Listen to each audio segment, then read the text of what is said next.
across the streams. All right. We are live. Welcome everybody. Welcome back to The Curse of Lestrade. We are currently missing our cleric, Delvin First, who will not be joining us today, though his character will be NPC'd by me. And we are waiting for Katie, who's playing Corvus Black, because I have no idea where she is. She's doing other nerd things presently, but I think she's going to join us later. Yes, she should be here shortly. Probably coming in at the worst opportune moment. Is there another moment to come in? To catch up from last week. Last time on Dragon Ball Strahd, you guys met a woman, Ireena Kolyana. And pop out the thing. You guys met Ireena Kolyana in Barovia Village, a striking young woman twice bitten by the mysterious vampire Count Strahd von Zarovich. Her vitality partially drained from her, and she's terrified of what would happen if Strahd found her again, so she and her brother asked you guys to escort her to the walled township of Vallaki, further from the vampire's Castle Ravenloft. Along the long Svalich road, our adventurers encountered a number of strange occurrences, including wandering undead and visions of dead or dying loved ones. You learned from Ireena that such things were commonplace here. Suffice to say, not all enemies in Barovia can be fought with swords. During the first half of our trip, our adventurers found a bright and energetic Vistani camp where they met with the famed seer, Madame Eva. She explained to the party that Strahd uses the Vistani's unique ability to leave Barovia to bring adventurers to these lands, and she offered her divination powers for your survival. She foretold a number of pivotal discoveries: a sword hidden in a swamp, a holy symbol in the house of a saint, a place of knowledge in a wizard's tower, a man of death that will forsake his master to join the party, and the location of the final confrontation with Strahd. For each of you, she also told an important moment of your future, including Pavlo evaluating his beliefs, Elphaba learning truth from importance, Delvin balancing his faith in science, Revan torn between two evils, Corvus meeting a saboteur of their past, and Zeros discovering a spy amongst them. Through more travels, our adventurers finally reached Vallaki, surrounded by massive wooden walls and wolf's head pikes. Inside, you learned that the village believed the only resistance against Strahd was happiness, enduring weekly festivals and plastering on fake smiles whenever near the guards. You arrived at the Blue Water Inn, the town's only tavern, the only tavern and resting stop, which was covered in ravens, which Ireena told you was a symbol of good luck. There, you met the Martikov family. Martikov family look like this. You met Erwin and Danica Martikov, the proprietors, as well as Rictavio, a strange half-elf who claimed to be a traveling carnival master. I'm trying to type in Rictavio and speak at the same time. Carnivore master. Whence we last left off, Erwin had brought the adventurers to their rooms in their inn, and were about to answer their questions about Vallaki.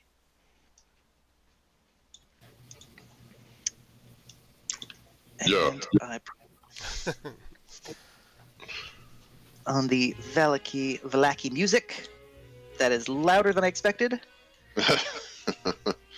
And I see that we are joined by Katie, playing Corvus Black. We haven't actually done anything, I just did a recap. Okay, cool. Nonsense, we did all the things. So many things. So yeah, I mean, I'm sure you can figure out what's going on.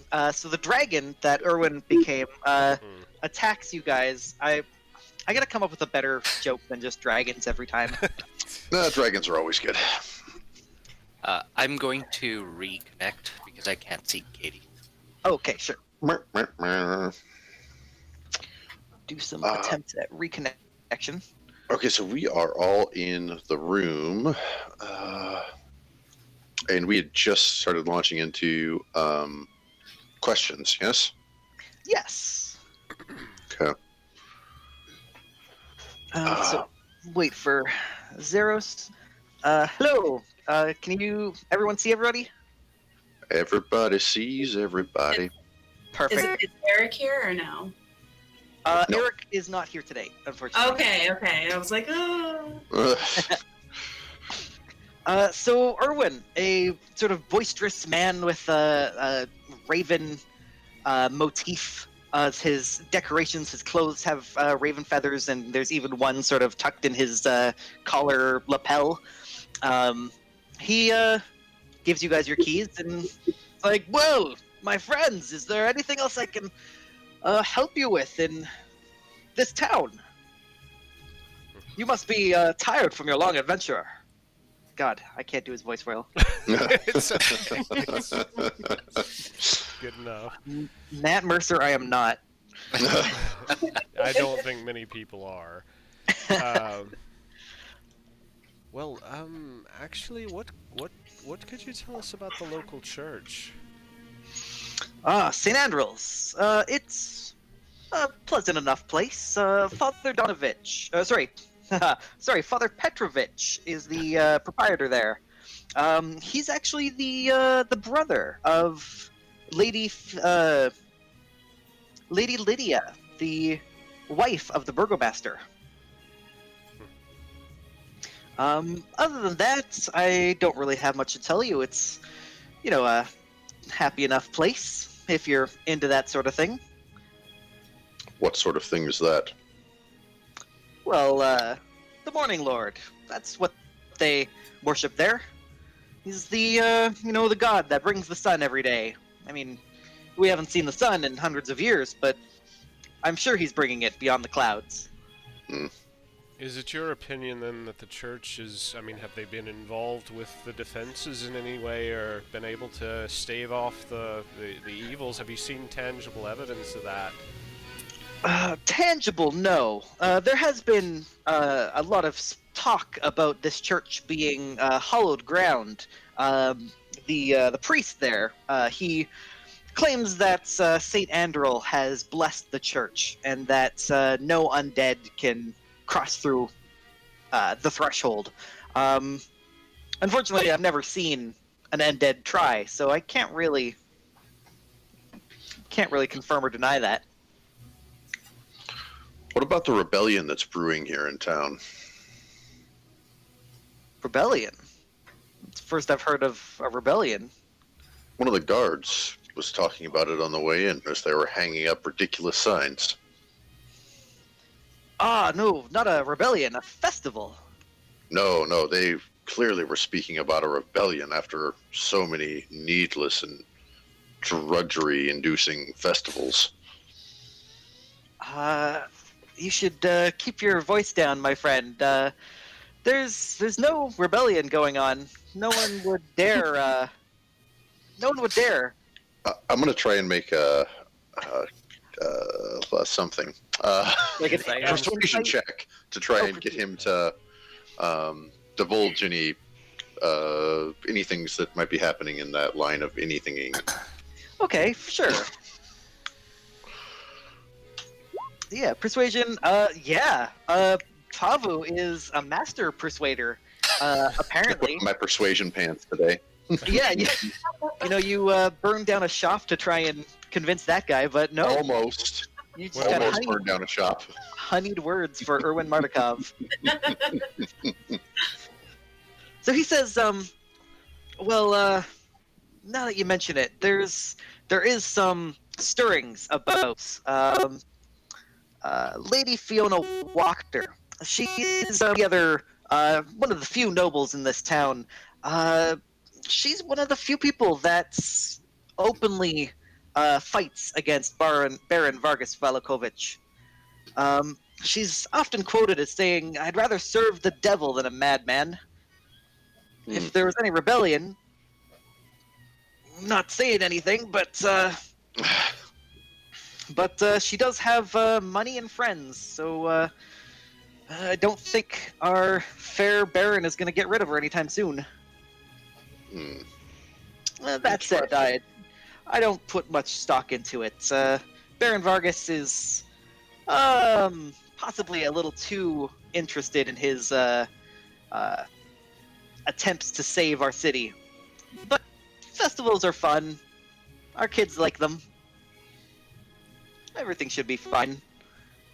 Why are the soldiers plastering posters over top of older posters? Oh well, we've endured festival over festival. Happens every week. Next one's in 3 days. I think it's the Wolf's Head. No, we just had the Wolf's Head. The next one is the Blazing Sun. They just cover them up. You could probably go back and take picture after picture. And no one realizes why he was answering me, by the way. Right. No one. Yeah. No one heard this. We've adjusted now. We nod. Aw. Yeah, right. I like everyone's reactions. So Yeah, Erwin, there is some laws about the festivals. Everyone needs to go. If you're in town during the day of the festival, attendance is required. So if I were you, I'd get out of town for the festival. They're not dangerous. They're just kind of boring. But don't tell anybody that I said that. So Where do they take place? Town Square, just south road from the inn here. is And there everyone is there. Sorry, say that again. And everyone is there. The whole town. Well, a lot of townsfolk actually live outside the walls here. They tend to go back to their homes for the festival. I'd say there's probably a couple hundred people in the town square on a festival day. So if the festival is mandatory, is there like a mandatory minimum level of celebration then? Yeah, there's a sort of required happiness. Or I guess I should say that a lot of people can be charged. Whoa! Yeah, there was a huge buzz when you Oh, spoke was just that- now. For me? So Yeah. much feedback. Yeah. I'm really sorry. Okay. I don't know. Tell me if that happens again, because It's been beeping periodically throughout, but Just smack it around a few times. yeah. That'll show it who's boss. Yeah, I just bought this headset, and I've only used it once before, and it worked fine then. If that happens again, I'll switch to my other setup. Okay. Alright. So he was saying malicious unhappiness. A lot of people are charged with malicious unhappiness. The Baron Vargas, he believes that as long as every single person in town is happy, we will be protected from Strahd. So if you're not, you get thrown in the stocks. Or if you're really in trouble, you get taken to the burgomeister's mansion so he can, well, I've heard it been called purge them of evil. So I'm not exactly certain that I understand the chain of logic here. So if you're not happy, you get thrown into stocks, which is supposed to make you happy? Well, they put big happy masks on you. Ah, That ought to make anybody happy, right? Think Clockwork Orange. Some effect. It's a book I've read. Ah. Yeah, I caught it in theaters a couple ago, but Strahd took down all the theaters. We don't even get HBO. So What a fascist. this headset is cutting in and out for me. If you guys don't mind, give me 1 sec. I'm gonna try and redo my thing. okay. I'm gonna set it to my old headset. Rething doing time. On that note, is anyone watching Hearthstone World Championships? No. Good. Yeah, they're okay. My guy fortunately just won his match, but he won his match after totally missing a turn where he could have won it like 5 turns earlier. And I was pulling out what little hair I had. I'm just saying, you could still enter. Yeah, next year maybe. That Okay. that $250,000 in the bag. I don't see why all of these kids playing are like 20. That's got to be a fluke. That must mean I would be so superior to them in every way. I mean, that's the only possible explanation for that, right? Yep. Can't Good, hear you. good. Mick.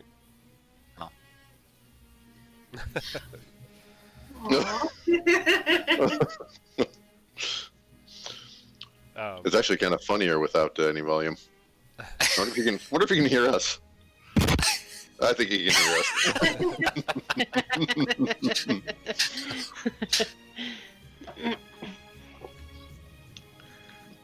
Yeah, I played Hearthstone for a little while and pretty handily got my butt handed to me on a regular basis. So You get crushed, man.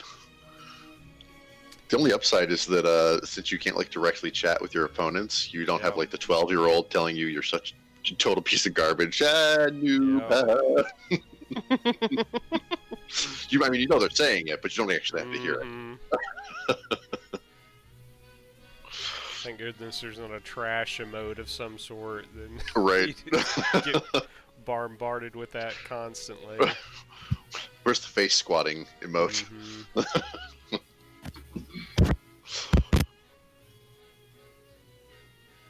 It keeps sounding like it wants to come through.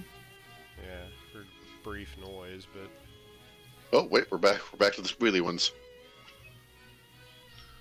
Nope. nope. No. Still no. Aw, wah, wah, wah. Sad face. Sad face. How about now? Yes. Yes. Yes. Okay, so I went back to the squealy ones because apparently my microphone is just entirely broken on that one. Even like opening up my sounds thing, it wasn't detecting it at all. Sweet. So hopefully nothing else bad happens. I do have another microphone. Actually, I can borrow Corey's headset. But anyway, if it squeals again, we'll figure it out then. Okay. So that was a good break. Hope that everyone is back. Yeah. So the Irwin is basically telling you the festivals kind of have to happen. And they get as is Zeros here? I don't know. He went He's offline probably- for me. Yeah, he's offline for me too. Oh, internet games. 50% of any internet game is troubleshooting video. Hold on. This is why Wait for Critical it. Role has a professional Uh-huh. audio video staff. It's a deep staff too. They got like a handful of people. Oh, he gone. Okay. And he's gone. He'll catch up later. He's So what do you- he's telepathing people. Yeah, I can catch him up later. No, Do you catch guys up have any other questions? Catch up him, yeah. I like that better.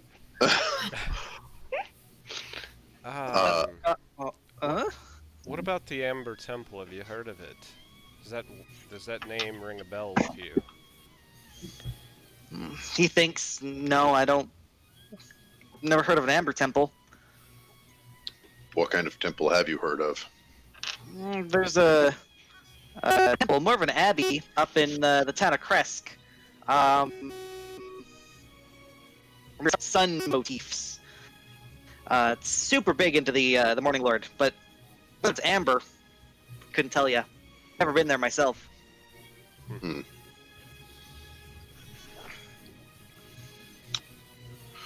What time of day was it when we came in here?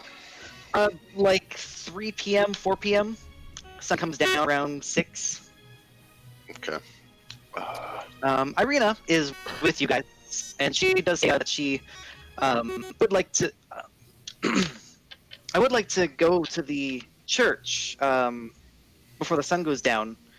You guys can absolutely stay here, but your task is done.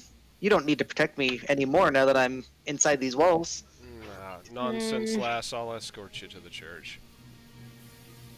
Well, I appreciate it. It's interesting Just being in remember this new it's a church. town. Sorry, say that again? Just remember, it's a church, Raven. Didn't say what kind of church it was. The satyrs have a deity too. They do. I've got stories I could tell you about that, lad. Oh god. Oh boy. Remember, I come from the Moonshay Isle. I'm intimately familiar with the satyrs. Whoa. What you do on your time is your business. Just saying. I played a wizard in my last game that he was a conjuration wizard, and he had like a job and a wife and kids and everything, and then he accidentally conjured a satyr from the Feywilds who totally turned him gay, and Wow. Nice. and the rest of his life was dedicated to finding the Feywild. I love it. And paying alimony. Hey, it is a Feywild. You never know. There could be some child payments that are due. That's right. You don't know what goes on in the Feywild. Paying with your children. So I don't see Zeros. All right. I'm gonna kind of, as an aside to Reven, are you wanting to escort her on your own then? Oh, it doesn't have to be me alone, but I would like to make certain she arrives safely. It'd be kind of a waste to get her this far and then her be attacked. Wouldn't want that to happen. Very well. Let's go to it. I'd like to see the shops before the evening draws in. So Delvin agrees. He's with you, and he's interested in seeing the church itself. All I right. spoke to him a little bit in the other session. Yeah, Corvus and Elphaba, do you guys want to come to church? Yep. Sure. Take me to? to church. So you guys have your keys to this sort of upper floor. The entire like corner that you guys are in, that floor is completely owned by you guys now. You have the only keys in or out. I see everyone except As you leave, you look up at the. Zeros is back, and he can see everyone except the DM. Oh, yeah, no, I can't see you at all. I can transcribe, don't worry. And You know. You go. Let me try Right. to reconnect. Roll 20, I swear. I would even like pay, for it to be better. This is like, No. can you hear me now? Can you hear me now? I still don't have them. He's... He was restarting or Yeah. refreshing as well. Oh, okay.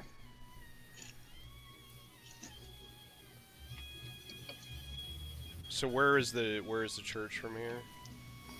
It's the big red building with the just due west. fence. Hey-o!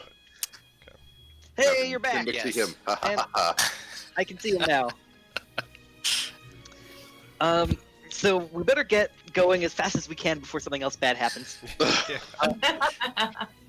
So you exit the inn.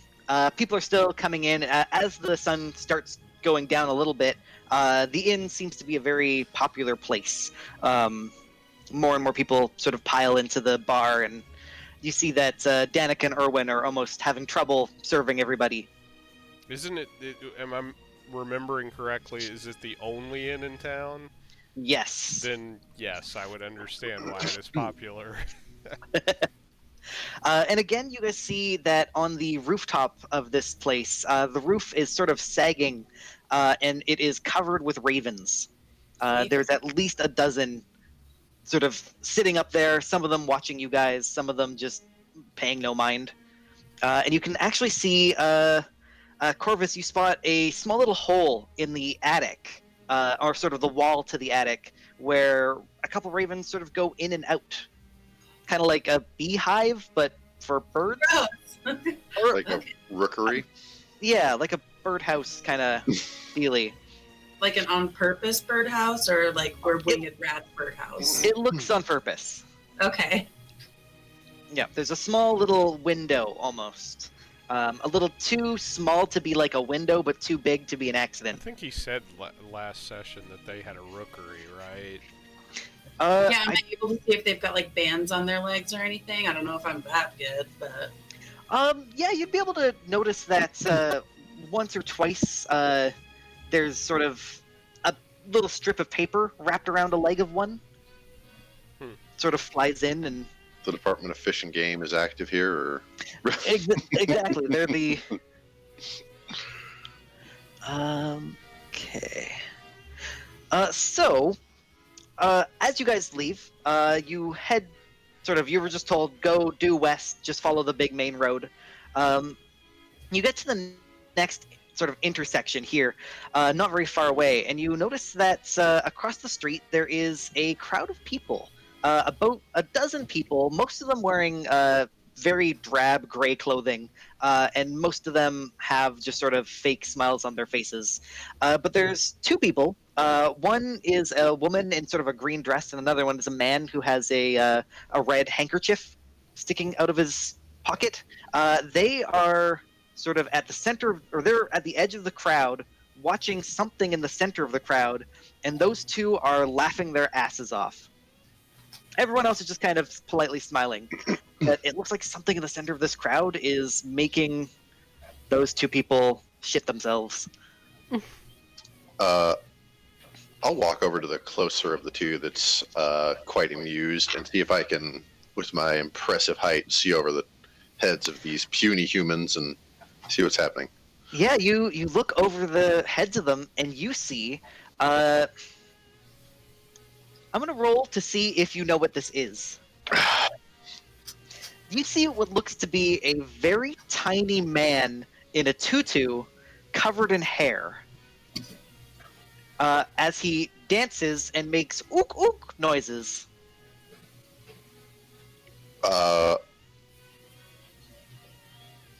Which of the figures did I walk up next to? Which one was closer? Probably the woman. She's got a nice green dress. I'm gonna nudge her and say, "Is that a dwarf?" Dwarf? We don't have dwarves here. That's a monkey. I mean, we don't have monkeys here either. But look at his little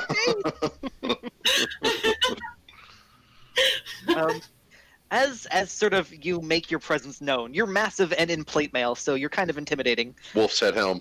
And Wolf's head helm. Mm-hmm. I haven't had that marked down. I forgot. I'm sorry. People sort of spread away from you. Give you a good 5-foot berth, and this monkey is dancing about, sort of doing little backflips and like pratfalls and stuff, wearing this sort of custom-made tutu, and handing out little cards to people. This monkey will even dance up to you, Pavu, and sort of as high as he can reach this little card out to you. I will take the card. Does he run off after I take it? He doesn't run off so much as he grabs onto your pant leg and starts tugging you to go down the southernmost road. I immediately check my belongings. Yeah, it doesn't look like he's never sort of left your sight. Him or no one else is trying to fleece my purse. That's right. Okay. Yeah, no one's... Yeah, all of your stuff is there, and your friends who are probably watching the area don't notice anything. The card is a business card, and it says, "Is no fun, is no Blinsky." Is no coming. Get off my leg. Ooh, And I ooh. shake him off me. He doesn't persist, but he looks sad. Disappointed that this massive man won't come with him. He goes back to dancing in the circle, unless anyone else wants to come up to him. I'll pocket the card. can I see if there's anybody standing around like monitoring him, like a owner or? You don't see anybody like that.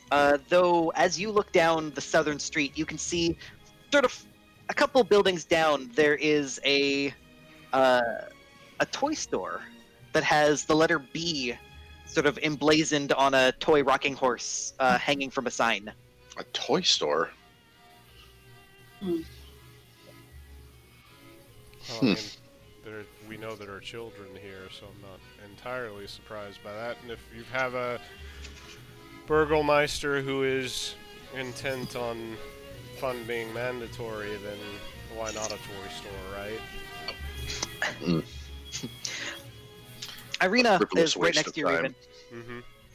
And she's sort of entranced by this monkey, and she's just like, I know I said I wanted to go to a church, but I've been to churches. I've never seen a monkey before. That, by all means. Should we follow it? Do you want to follow it? I mean, if it's not too much trouble for you guys, I don't want to impose, but it's a monkey. Then by all means, let's follow the monkey. Can you tell if the two people that were laughing a lot, are they like better dressed than everybody else, or? Not particularly better dressed as much as they just have a splash of color. It's like they kind of care what they look like, whereas everyone else is just in scrubs. Scrubs isn't the right word. In, just basic stuff. They're in black turtlenecks and murmuring, what difference does it make? Yeah, those two people don't seem like they have more money. They just seem like they have more personality. Ireena steps over to the monkey, and the monkey gives her a card and then starts like tugging at her dress. And she sort of takes it by the hand and looks to the rest of you and says, "Shall we?" Yeah. By all means, follow. Yeah, did the rest of you want to do anything else before following this monkey? Do I notice anything else about the rest of the crowd? No, the crowd seems, once the monkey leaves, they seem to disperse back to their sort of daily work. More than a few of them are heading towards the tavern. Very well. I'll follow it 10 or 15 feet behind the monkey. Okay. So Ireena will take Reven's hand and sort of lead you with the monkey. You get to a cramped shop with a dark entrance portico, above which hangs a wooden sign shaped like a rocking horse with the letter B engraved on both sides. Flanking the entrance are two arched lead-framed windows, and through the dirty glass you see jumbled displays of toys and hanging placards bearing the slogan, "Is no fun, is no Blinsky." Does anybody else have no idea what that means? Is no Blinsky is the name. Ireena sort of thinks back and she's like, I had a toy once as a child, a small stuffed rabbit. It had that same logo on it. Maybe this Blinsky is the toy maker. And she opens the door and leads you into this sort of macabre room. You notice that now that you're inside, Reven, you notice that these toys are all very off. There is a miniature gallows complete with trapdoor and a weighted hangman, a set of wooden nesting dolls where the smaller it gets, the older it gets, until the innermost one is a mummified corpse. There's a wind-up merry-go-round with figures of snarling wolves chasing children in place of prancing horses. I want some of these toys. This is awesome. This is like Tim Burton shop. The monkey sort of leaps away from Ireena and heads into the back door. So there's just a basic room with one door leading to what seems to be a smaller room. And you hear a voice inside go, "Oh, Piccolo! Hello! Did you bring any new friends for us?" And this rather large man steps around the corner. And at this point, yes. And at this point, I would like to mention that everything I do here is by the book. I am reading this. I'm not ad-libbing. I am reading this verbatim. Disclaimer time. So he steps around the corner, and starts reciting a well-rehearsed greeting as he sort of claps his face and looks in surprise. And he goes, oh, "Welcome, friends, to the House of Blinsky, where happiness and smiles can be bought at bargain prices. Perhaps you know a little child in need of joy, a little toy for girl or boy."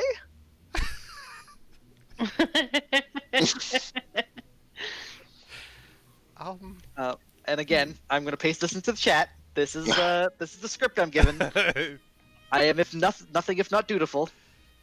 What is the matter with you?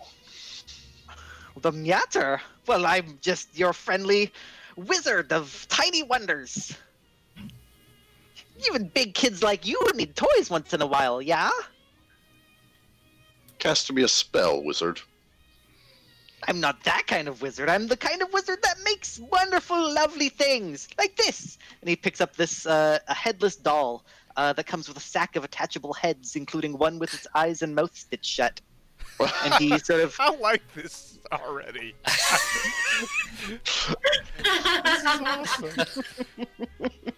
Look, it's a Zeros doll. So, Ireena, this rabbit you said you had as a child, like perhaps he could find you a replacement, a memento of your past. And Ireena's just sort of thinking, like, the head did come off that rabbit. That was kind of weird. I thought it was just broken. And he's like, no. The head comes off and its feet come off because it's a lucky rabbit's foot. Do you have another? I can make one up for you. All of these are 9 silver pieces. And he like immediately goes to the back door where he starts like looking through things and's like, okay, that's a Vargui head, that's a zombie head, bunny. Well, a pig is kind of like a bunny, yeah? Starts sewing it together. No. I'm gonna look around the rest of the store and see if anything jumps out at me as more unusual than all this other really unusual crap. Well, in fact, something does. Are all of you guys in the shop now? Like, did all of you sort of approach? I'm definitely in the shop. Paru, you and Corvus, the two of you notice in the back room, sort of on the top shelf, pushed to the side where you wouldn't be able to see it unless you're actually like looking, or you're Corvus and have a perception of 500. There are 9 dolls that look remarkably like Ireena Kolyana. Down to the little mole under her eye. I'm gonna go grab one. As soon as you try to go to the back room, Blinsky's like, "Oh no, friend! There's a lot of little things in my back room. I ignore him. Be careful! Don't crush anything with your massive boots and your." I'm gonna step in front of him and just quietly say to him, "How much just for the head of that first one with the zip mouth?" Oh, Just for the head. So he's trying to be polite, and he's sort of like looking back at the door, and he's like, how does 9 kyopper sound? How about some really good pie? I do like pie. I do really like pie. Would it be okay if Piccolo ate it too? Yo, yeah. So many flavors. Well, nobody else is buying my toys, so I don't really have any money for food. But I guess a pie is good too, yeah. So I run over to Reven and I'm like, "Give me a couple of those pies." Have I gotten the doll yet? Open up yes, the bag easily, for her.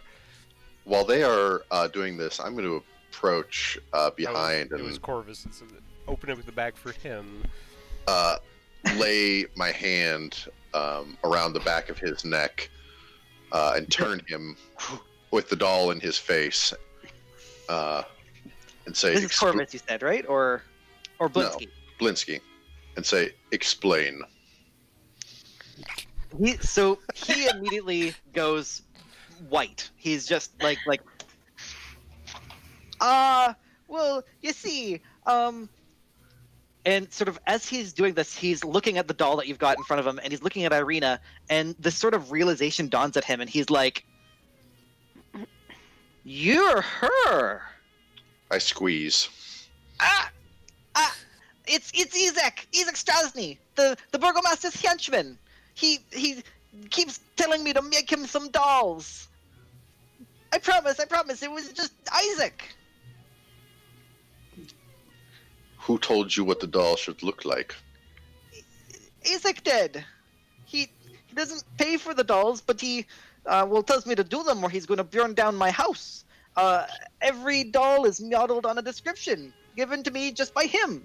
And apparently, every month I've been doing better and better, capturing this girl's likeness better, but I didn't know it was modeled after a person. I thought he just had a thing for blondes.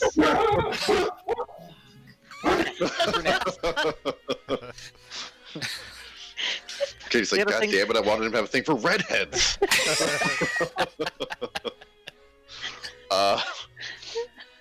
Sorry, she has auburn hair, and even the doll has auburn hair. So it's about a foot tall, and it's made of wood, and it's got sort of a dress that's not very similar to anything you've seen her wear. Though the sort of etchings, like the carving in the face, is actually really well done. As creepy as it is, you have to say that Blinsky is very talented wood carver. What does Ireena think? Ireena is sort of shocked, and she's like, who exactly is Isaac? And Isaac is, like I said, the henchman of the burgomaster. Henchman's not, I'm not supposed to call him that. Lackey. His lackey. No, that's bad too. Revan, I think we want to take these, don't we? I think it would probably be appropriate. No, you can't. I take squeeze that. again. Ah! I didn't ask you, small, pathetic man. No, you don't. You don't understand. I squeezed again. Isaac. Help! You killed him! What, It was really perfectly timed. It was perfectly timed. what happened?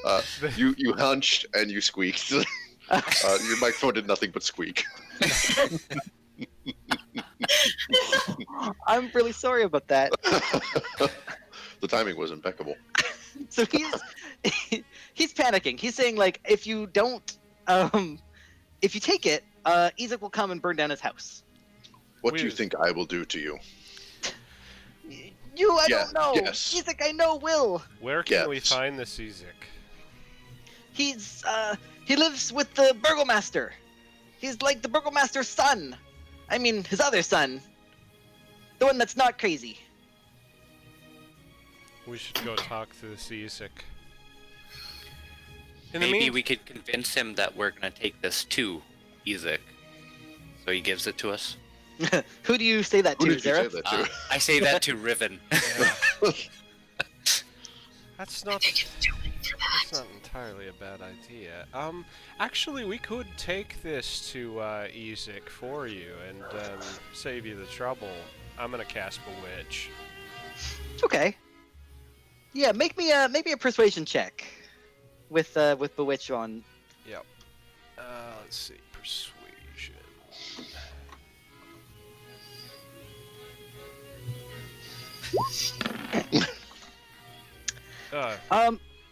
Plus a D4, was it? Let's see,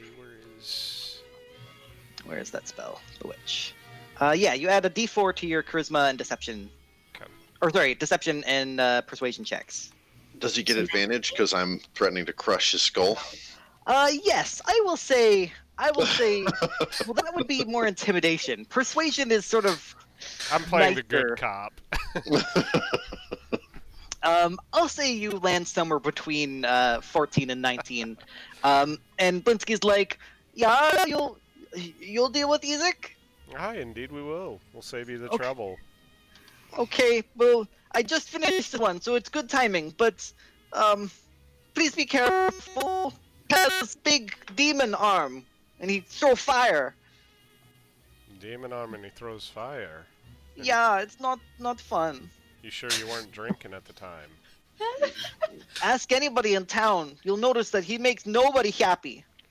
Has he taken any of the dolls from you?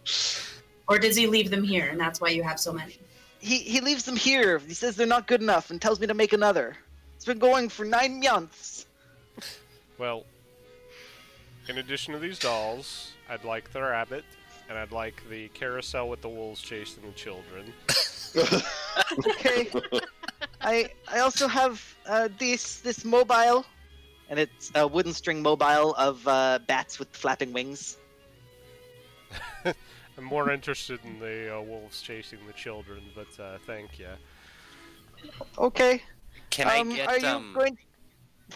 Oh yes.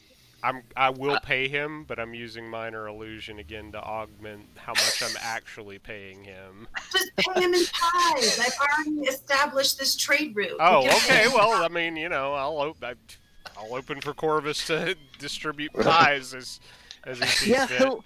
he'll take 2 pies for all of the things that you've appropriated. Oh, well, that's good because I'm going to give him 10, but 2's great. The pies were worth a gold piece each. Or a child, whichever. And somehow I suppose it's fitting given the nature of this shop that they're made out of children.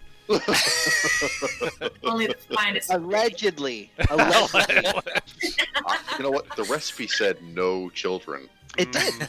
Absolutely. Clearly stated no children. That don't was believe like it. the first 3 lines was saying Not no suspicious children. at all. No.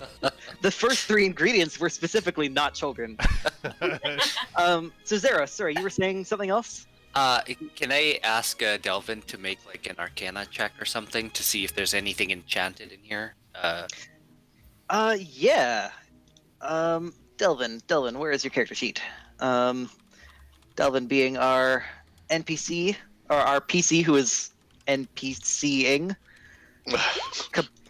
Bam! 13 is pretty good. He looks around and he's sort of gives you a shake of his head and sort of whispers like, I don't think I see anything magical here.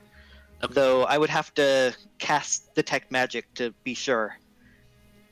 This is my Eric impression. I don't actually remember what he sounds like.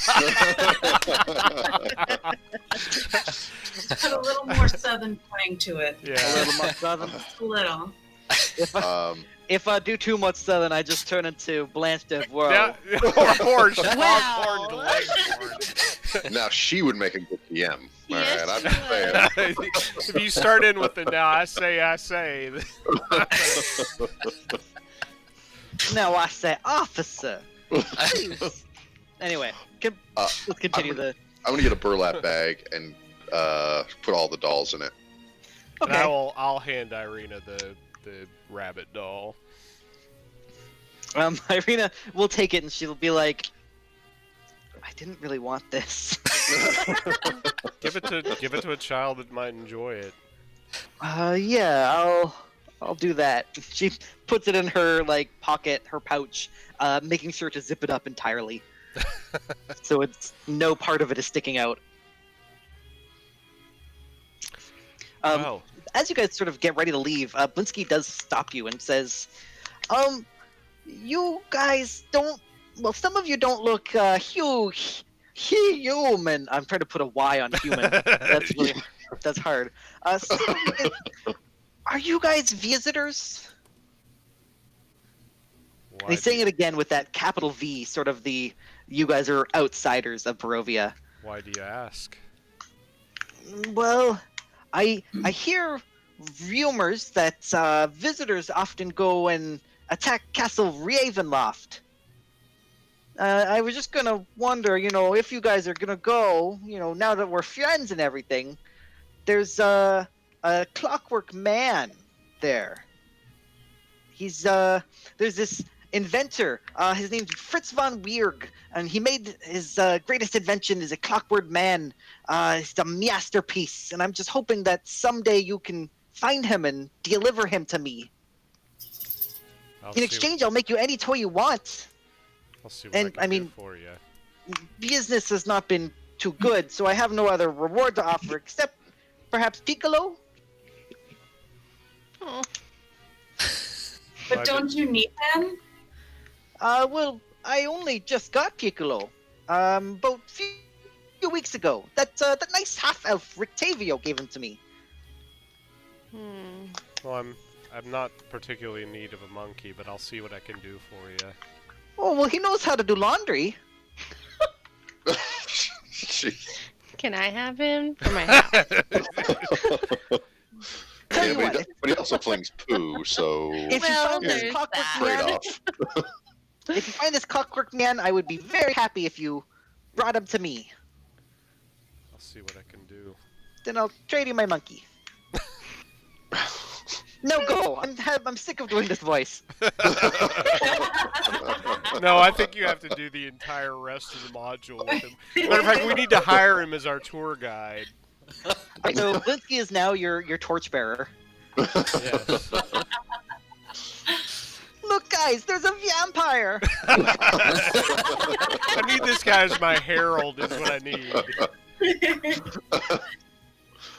This is your lantern bearer or your standard bearer. Mhm, exactly. He You need announces some our, coconuts. our entry. So Alright. Ireena will hasten you guys outside and say, like, as interesting as this was, I do wish to get to the church on time. I'm sorry that I'm hasting you along. No. Yeah, what time is it?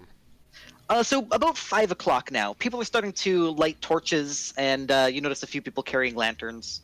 Is there a torch within reach? There's a guy carrying a torch within reach. I'm gonna snap my fingers and tell him to come here. He's going to be terrified because you're a 9-foot tall behemoth, and 8.5. and sort of with the torch like dangerously close to his face, head over and like, yes, sir. Can I do for you? Let me see that for a moment. Please take it. I'm gonna light the bag on fire. Oh, of Ireena dolls? Uh-oh. Not all of them, right? That Yep, happens. all of them. What are you doing? Ireena is at first she's shocked that you're doing this because like, oh god, he's doing something again, and then she stops and is like, thank you, Pavu. I don't think I could sleep while those still existed. Though we must do something about that Isaac before poor old Blinsky gets, well, burnt down as well. As she says that as she's looking at the bag go up in flames. Well, we should confront Isaac. I wouldn't be entirely comfortable handing these over to him. It would be a little creepy. He's welcome to the ash now. I hand the torch back and go. He runs like Ooh. fuck. Oh yeah. He would drop the torch and run. You're sipping gore is enough. Let's So see. he runs off. You've I'm now got done. a torch. You could leave it on the street if you want, but Let's set it on top of the burning bag. okay. Every townsfolk around you is now giving you an even wider berth. Well, Um, let's head to and the Ireena's- church, but we should speak to this Isaac.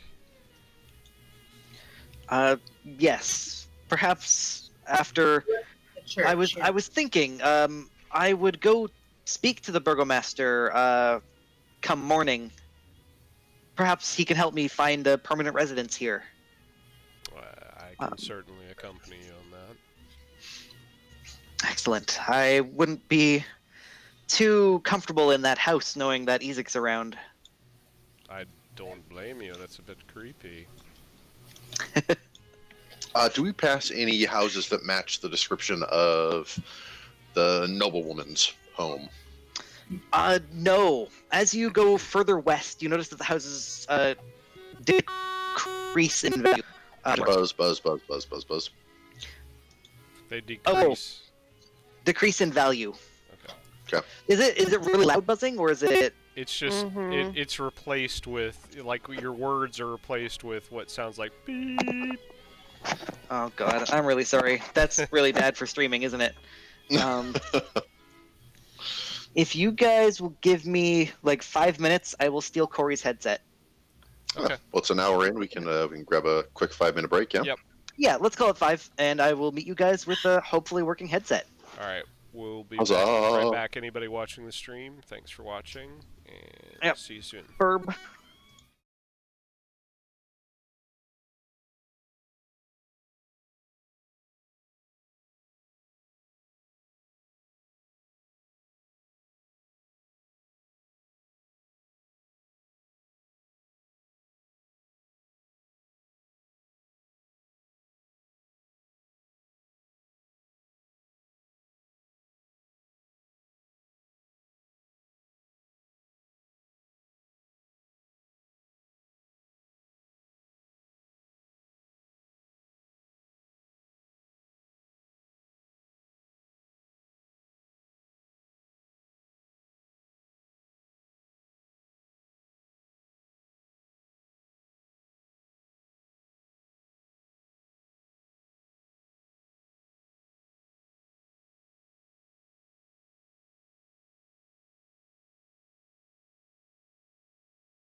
And we are back.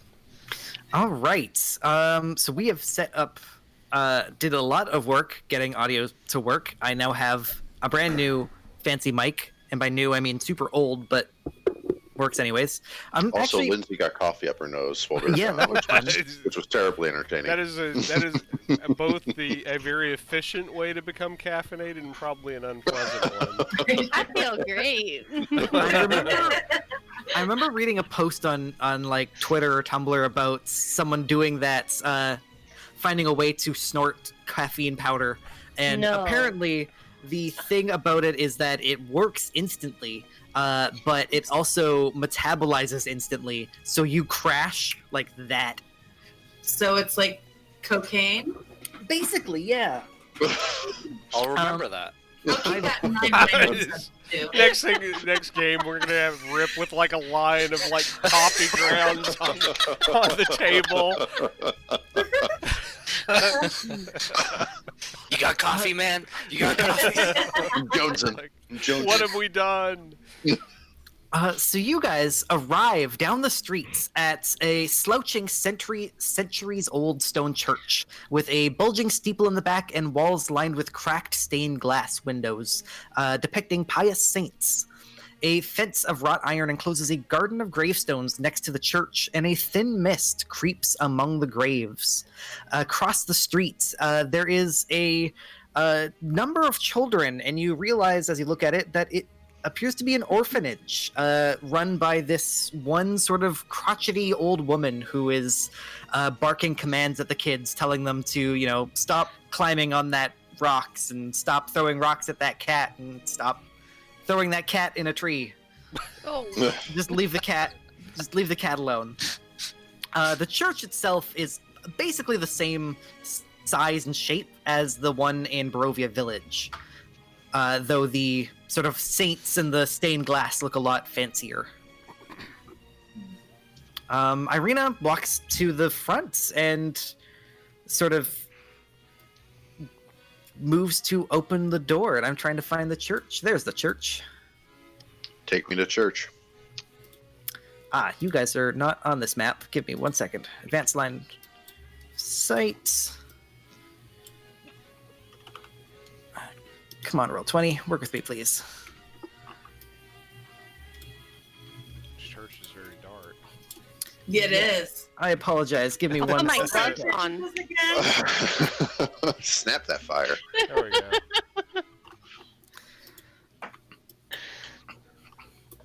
All right, so you guys, Ireena goes to the front door, opens it up.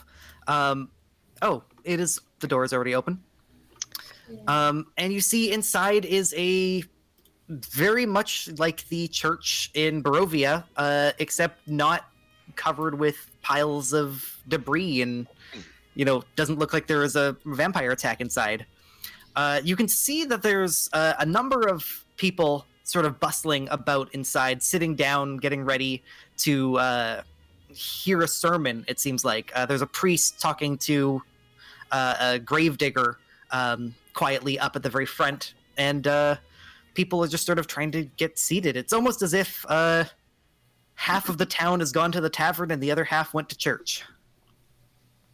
Can we I tell know if which are someone my kind of died? people. Sorry, say that again, Corvus? Did someone die? Ireena sort of looks around. She's like, I don't think so.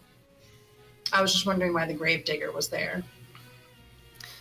Ireena sort of steps forward and she's like looking for someone to talk to, and sees the priest at the end.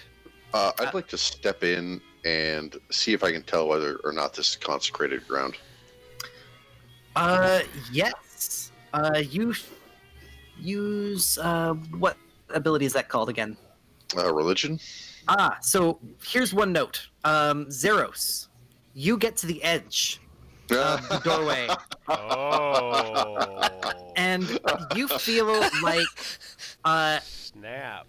you feel sort of as you walk forward that there is a knife sort of right at your forehead, and it's just sort of resting on your forehead at the moment, and as you step forward it gets a little sharper and sharper, and you realize you cannot enter the front door. If you do, you will probably die. Okay, so the other church wasn't consecrated or whatever? That's correct. Okay. I don't feel like going to church today. I wasn't going inside anyways. I'm just gonna stay outside. So. All right. So using that as a baseline, Pavu, you could tell that this is probably actually consecrated. Do I see him? It also tells us a great deal being about one of halted? our companions. Yeah, you see all this happen. I'm I'm gonna gonna point and laugh. Ha ha!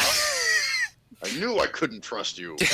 So they see a knife at my head? What? No, it's the knife is just sort of it feels like the closer you get, the harder your headache gets. Okay, so would people be able to tell that? No, visually, no one really notices, except Okay. that your face probably betrays that you're in excruciating pain. That's just how I look. I'm just gonna look away. It's possible, yeah. I'm gonna Your come in. bangs on your face. And... I'm gonna open this door. Yeah, you open the door and see the same sort of floor padlocked floor. What is it? What is the word? Padlock door, trap door. Yes, the trapdoor hatch. That's sort of going down. But as you sort of listen, you do not hear the sounds of any vampires crying out for blood. I'm gonna, while everyone else is distracted, try and get down there. This one is I'm so heavily glad I'm the locked. chaotic neutral one. So I have a motive. Raven and Ireena, the Father Donovich sort of steps forward and is like, two new people. I've never seen you, but did that man just go in to the under... Sir! And he sort of runs around to you, Pavu. It's like, sir, this is a private quarter. May I ask you to leave, please? I'm gonna loom and tell him I am here to inspect the crypts of the dead. They have risen and are walking. They will not be stopped by you, and neither will I. This is not the crypts. I mean, there's a graveyard right next door. What is below? Below is our undercroft. There is it is a secret, to be honest. The dead are not below. There's no dead below.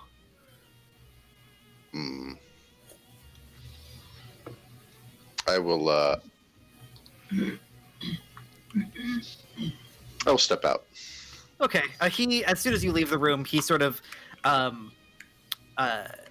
visibly relaxes and sort of gathers you guys, calls Raven and Ireena over to the door and gestures for the four of you outside to come join him. Luckily, he's close enough to the door at this point that Zeros can at least see him close by. Delvin would probably walk in and talk to him as well. I'm going in. Okay. So Father Donovich is like, what can I do for you, my children? You all are new to me. You must be from the village of Barovia. And Ireena's like, yes, that is exactly what it is. What is going on right now? Well, the Morning Lord asks us to hold all of our sermons at night, so that our hearts will be warmed throughout the night until his power can come back to us in the morning. You are all welcome to come and sit down. We have confessionals after the sermon. If any of you have anything you wish to confess. He looks directly at Pavu as he says this. I've just got this sort of grinchy smile that. I'm gonna put my hand out and let I don't know if we should call it divine energy coruscate through my palm. Okay. Like radiant, like you're kind of smiting kind of way? Laying on handsy type of way. and Oh, say, perfect. I have no need of your confessions, priest. Do you have need of mine? No, I can't say that I do, my large friend, but I see that you're a man of faith, or at least of something. I don't know what to make of you, sir. You're scary. Good. Yes.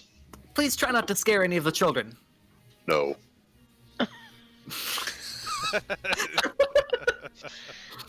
Ireena sort of puts her hand on the man's shoulder and is like, Father Petrovic, to be honest, I'm here to seek, well, asylum.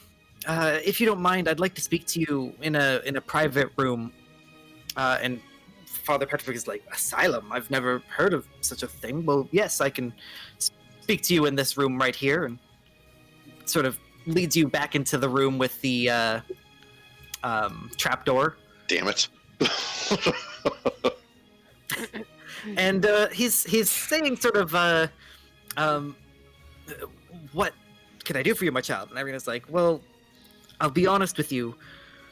I've been bitten by a vampire, by the Count I'm going to Strahd be von studying Barwich. his face very closely. Yeah, as you study his face, he goes on a face journey of like That was a good journey. I'm not even there, and that was a good journey. like shock, disbelief, pity, and eventually he's sort of just like stern, like, yes, I will absolutely allow you to stay here. This church was blessed by Saint Andrel herself. I can only say that I can only hope that it will give you protection against Strahd himself if he is indeed after you, my love. My child. He says my child, he does not say I my was love. like- That was me. That was my fault. Freud was right. My child, you can absolutely stay here. We don't have any rooms right now, but at the very least I can find a cot or something for you to sleep in my office. To all of you, thank you. It seems that Strahd is, well, the devil, I should say, has been attacking this poor woman. It is very brave of you to step up and protect her. What guarantees can you give us that she'll be safe here? I can give you no guarantees. I've felt the power of Saint Andrel in this place, but I've never truly, well, I've never fought it against Strahd himself. I can only offer my highest wishes and my hopes. Are they still in that room? Yes. Mm. I assume that some of you are also in this room. Yeah. By the way, as you guys are discussing with Father Petrovic, and he is congratulating you on your successful bringage of Ireena to this church, you're learning more about Strahd, and you're learning more about Vallaki and the town around you. You feel like you might be a step closer to possibly fighting Strahd, and you guys level up to level 4. Ding. Do-do-do-do-do-do. Yay. I just want to be walking around the church, just looking for if there's like different ports of entries or like broken in windows or like anything like that. Yeah, as you walk around, you notice there's no other entrances. It's only the front door. This is a fire hazard just waiting to happen. There does appear to be a couple windows look like they've been broken in the past couple weeks and then fixed. Like, sort of, the windows look brand new as opposed to the other ones that are still kind of old and cracked. And the one thing you do notice is that the graveyard seems to have had some graves dug recently. Though, as you saw the graves in on the Svalich Road, you saw that those look like there are signs that someone has climbed out of those graves. These ones look completely untouched, as if they are, well, graves. Recently buried. Yeah, they right? look recently buried and not. There's no zombies. You're fairly certain there are no zombies coming from this graveyard. The It's an soil important stayed where it distinction. landed. Okay. The graveyard is doing its job. And I'm assuming there's tombstones. I don't know if this is a. Yeah, there's no names that you recognize, but there are a number of tombstones. You know, the But do, so-and-so the ones with the piles look fresh. Tombstones. Yes. Yeah, the Okay. tombstones, they do, like, they would say the date that they died, and they died, a week ago or something. One of them probably says, like, beloved father, eaten by wolf, died the way he lived, inside a wolf. Oh. I don't want to know the way he lived then. Oh my god, I just realized how that could have been taken. No. No. They So ran out of bad. sheep and Dad moved the wolves. So bad. Really fascinated by wolves. I had no... So bad. So bad. So, is everyone doing good leveling up? Has everyone gotten their... Mm. Nope. I haven't added Haven't. stuff. I'll do it the next break. Okay. So I've added Delvin's stuff. I'm just waiting for him to get out of this room. Yeah, so he'll, after talking with Ireena, Ireena will come to you guys and say, like, thank you very much for bringing me here. For the time being, at least, I'm going to stay in this church.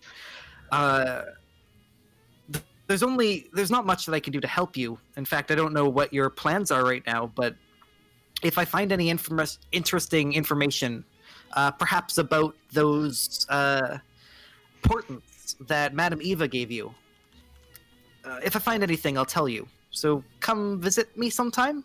Of course we will ask. She's sort of looking at Reven as she says this. And again, if you wish to speak with Isaac, I'd be happy to accompany you. She kind of thinks and she's like, yes, I do want to go speak to the burgomeister tomorrow. I don't really want to approach Isaac. I don't know what to think about him yet. It might not be safe for me to confront a man that can summon fire from his arm. Well, let us be there with you then. Perhaps tomorrow morning, come back here. I look forward to it. Thank you very much, my foreign friend. Well, and- tomorrow, then. Capital F friend. Friend.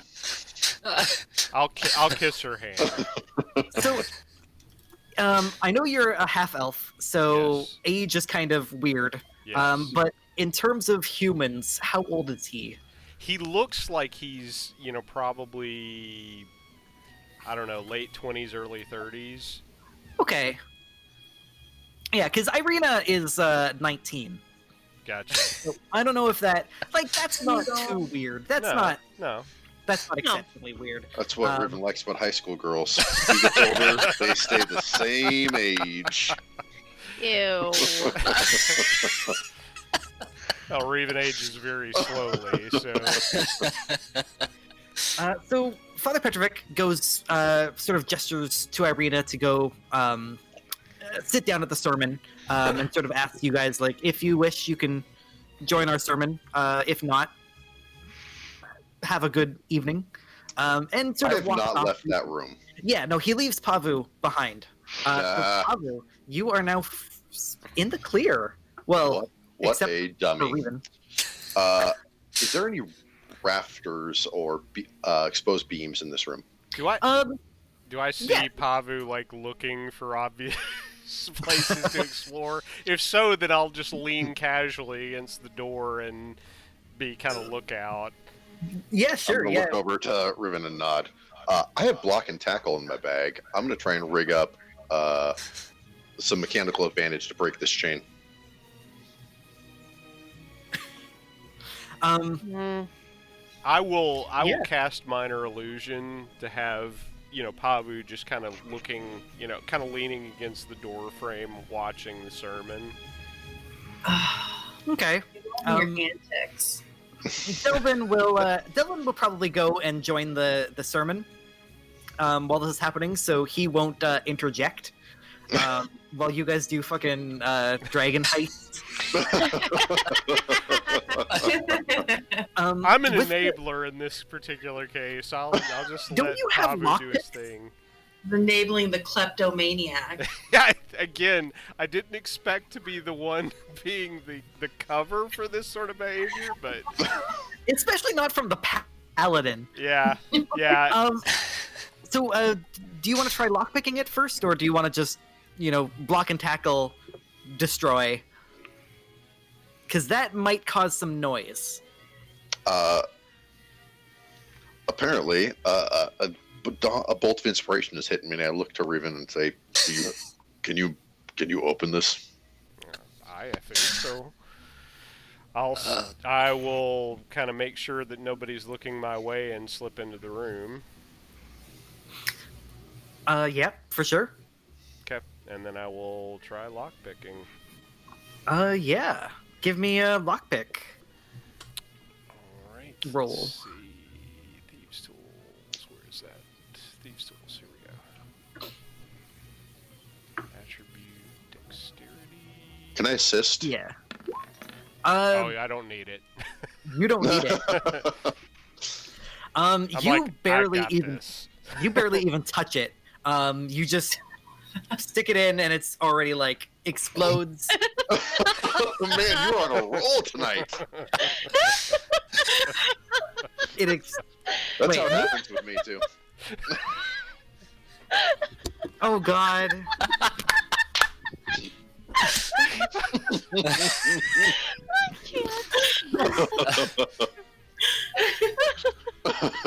I see you're thinking about stick it in and explode, right? Yeah. I see now how that could have been taken. Yes. Um, Oh god. this is supposed to be a horror campaign with like zombies and like enforced happiness. And we're supposed to be adults, but Well, Here's the thing about that. So you successfully pick the lock, and it opens, allowing you to open the trapdoor. And I will reassume my place at the door as soon as that's done. I'm gonna go down, igniting the chipped spark globe. Is that what it's called? Something like that. Yes. Chipped drift globe. Right.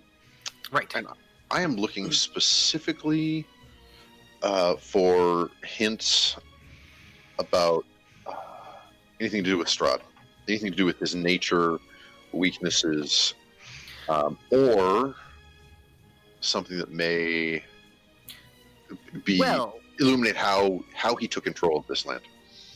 I don't know if you're going to find it here, but as you go downstairs, it has the exact same size and shape as the one where Doru was being hidden, but this one looks a lot more well maintained, and it looks a lot more dusty, very untouched for decades. There is a certain path in the dust that looks to be the most well walked, and it leads around this corner here. I will come down. Oh, God, stop moving, map. Bad map. Hold on. Oh yeah, the right click sometimes doesn't. Sometimes also moves if you look at it the wrong way. So Q is probably the easiest way to use the Q movement. Do you guys see that? I'm gonna do Yeah. that. I'm gonna circle around wide. Go around. So what you see, the path leads to. It's not drawn on this map, but a small stone box, essentially, like a small. It's almost like a coffin, except it's really tiny. It would have to be like a baby coffin, and it doesn't have a top lifting door. It has sort of a. Imagine a stone microwave. Okay. And that also has a padlock on it. And as you look around, that is the only thing that you can see with this drift globe.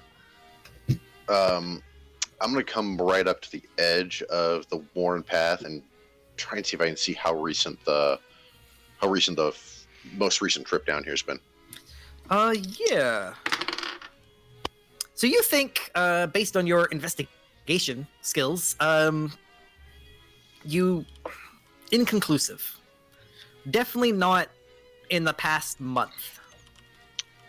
Okay, then I'm gonna go and examine the lock, see if I might be able to break it manually. You do notice that it looks to be almost exactly the same lock as the one that Reven picked earlier. Okay. Fairly strong. It seems like the stone would be easier to break than the lock itself. All right, I will go upstairs and convey what I found to Reven. Okay. So I should ask Corvus, you're still sort of investigating the area around you, right? Well, once I saw that, I went into the church. Okay. Sorry, and Zeros is sitting on the stoop, I guess. cradling his head.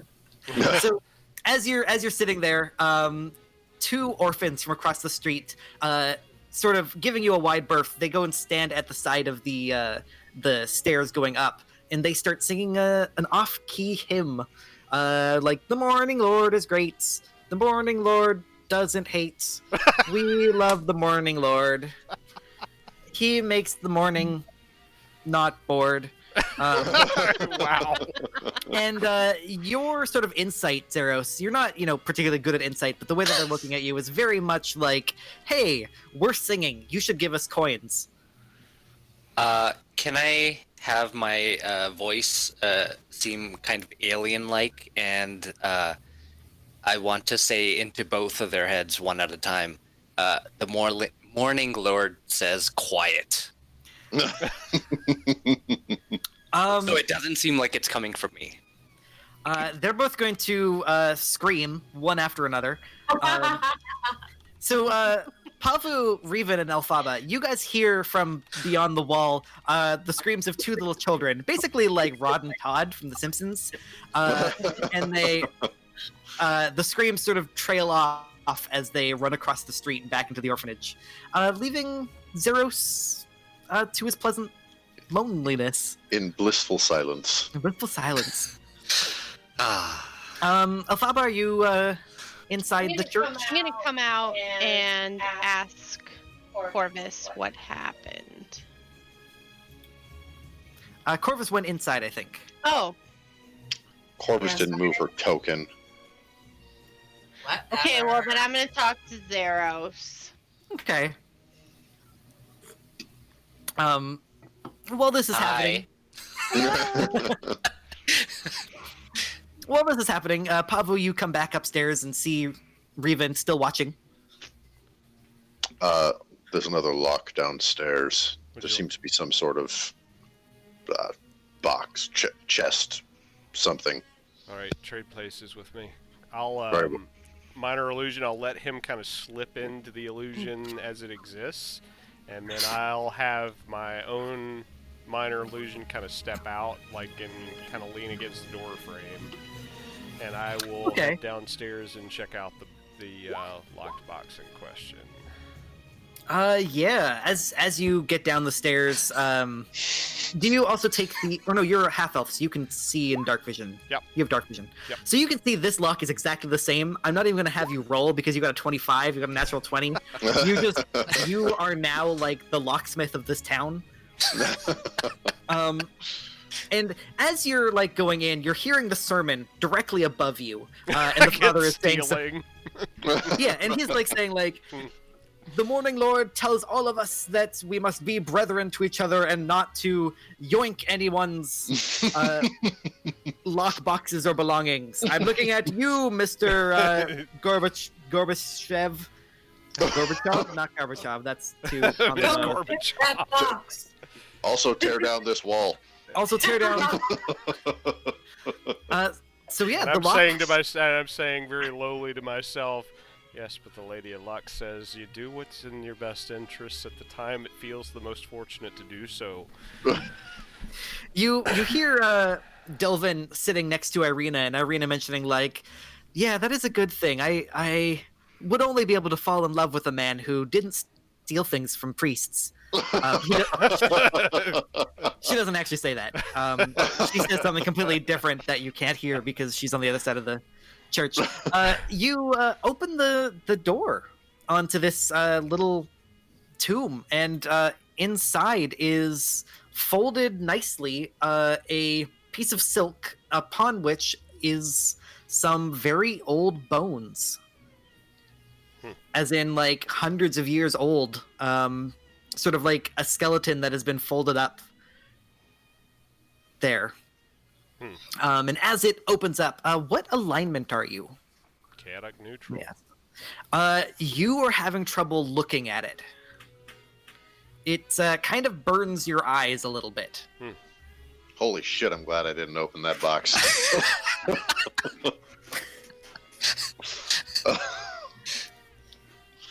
Yeah, and searching around, you see nothing else but the bones.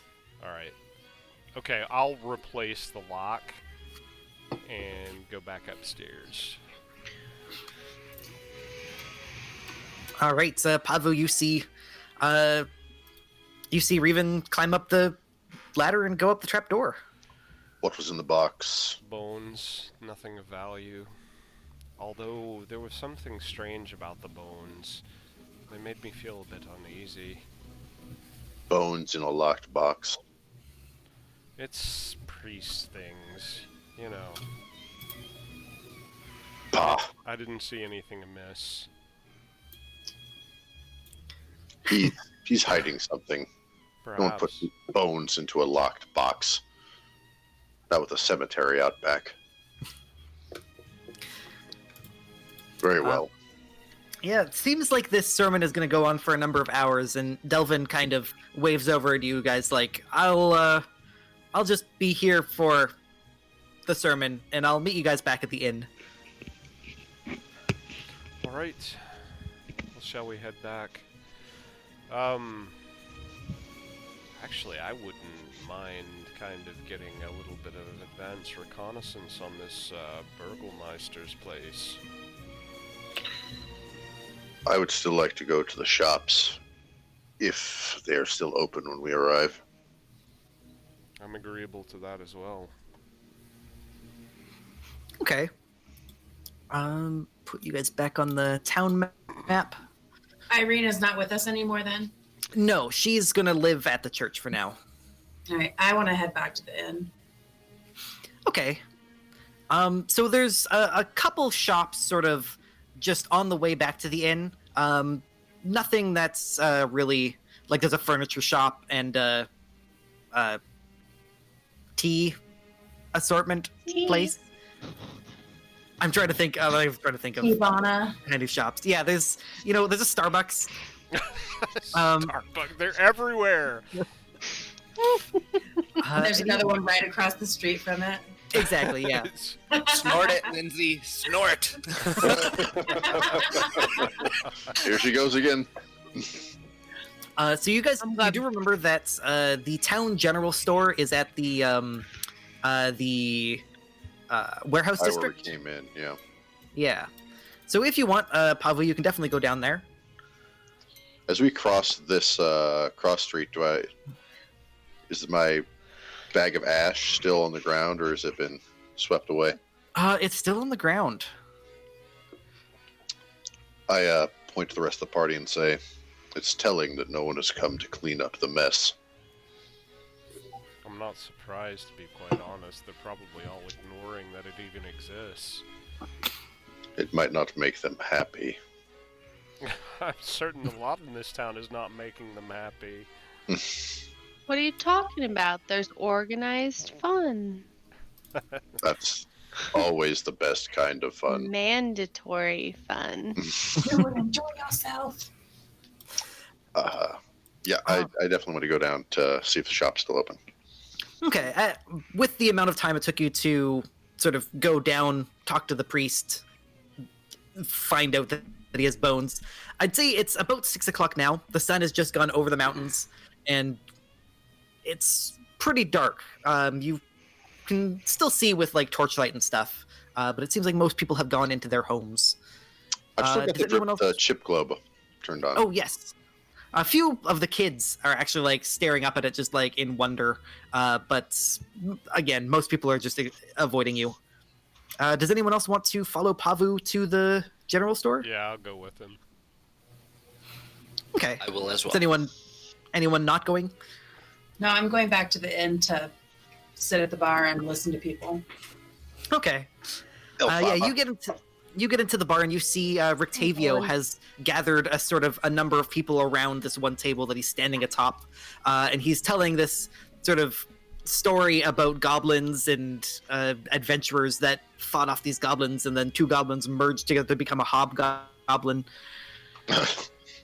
It doesn't make any sense, but it's very entertaining.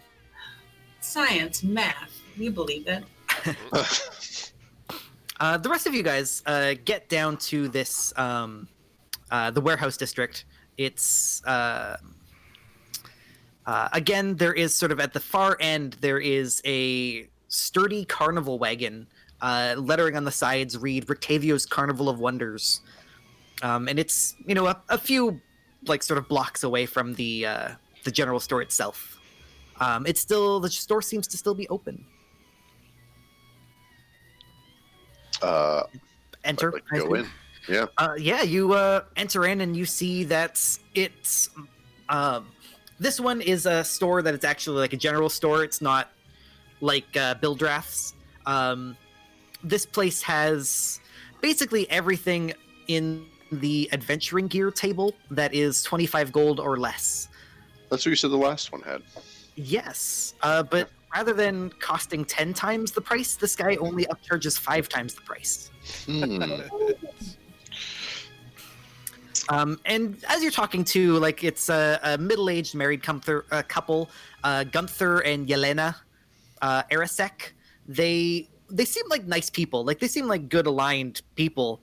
But they're just sort of like, yeah, it's very hard to get any kind of materials in Barovia. Everything we have is either traded with the Vistani or, well, brought off of adventurers like yourselves. We have some experience with obtaining gear that's been brought from adventurers like ourselves. Well, we don't sell any of that. We give it to the church to bury with their dead. And you guys can Duly sort of tell he's not lying about Duly that. noted. I can't imagine why that would be the case. But yeah, he's got, everything that you might want. If there's anything that you think he could have, feel free to ask me and I'll roll a percentile. I would like to know if he's got a rapier. I will roll a percentile. Yes, he does. He's got 2. 2, eh? Yes. How does dual wielding work in 5e? I don't remember. Does he have to have a lighter weapon in his offhand? Yes. Both, I believe, need to be light, but let me double check that. Dual wield.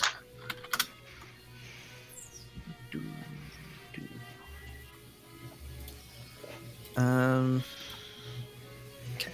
Reddit. Every character can dual wield. The offhand doesn't get the strength bonus.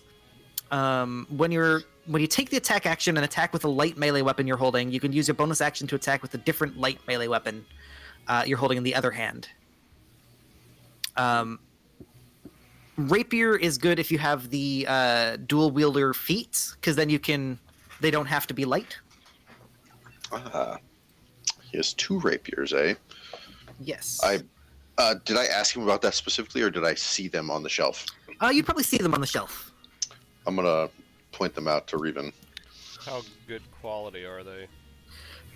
There's a couple touches of rust, but nothing that makes them unusable. Might need a little bit of mending, which Delvin can easily do. What damage does a rapier do? It is a D8. D8 piercing, and it's finesse. So you get to use your dexterity in place of the attacking damage. I'll point out the rust to Pavu. Not too keen on the rust, but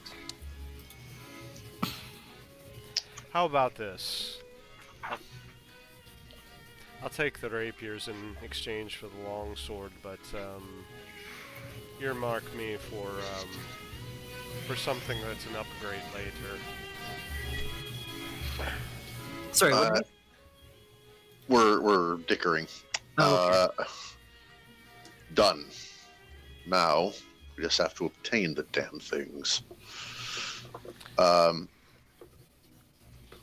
much? Okay. How much? Let me handle this. So there, so you guys know that back in Faerun or the Moonshine Isles, where rapiers are more common, they would be cost about 25 gold. Though based on the upkeep, you'd think about 125. These guys are just asking for 100. They say that I know that it's very expensive. Most people here could not afford this kind of thing, but well, we don't have many weapons from outside of Barovia, 100 gold for each of them. I'll put them together and say 175. I will remove my helm, Oh, you're a person under there. mostly, Ah. and I will look into their eyes and ask them if they've heard of Strahd. They both kind of gasp and they say like, oh, the devil. You're not human. You must be a visitor. That must mean you're going to fight Strahd. Are you? Cannot charge you that much for these weapons. Sorry, I interrupted you, my friend. I was just about to give you a discount. We would like to help you by removing him from this land. They kind of like look at each other like, can they do that? I mean, a lot of people have tried. Yes. You must understand, we can't give them for free. This is our livelihood. But I believe I could put them down to 25 gold each. I'm gonna tilt my head sideways and rub my face as I consider. Please, our children need to go to university. The healthcare in this country. What if I was to offer you something of more value in trade? Well, of course. What would you have in mind, my friend? I have several things you may find interesting. I'm going to reach into my bag.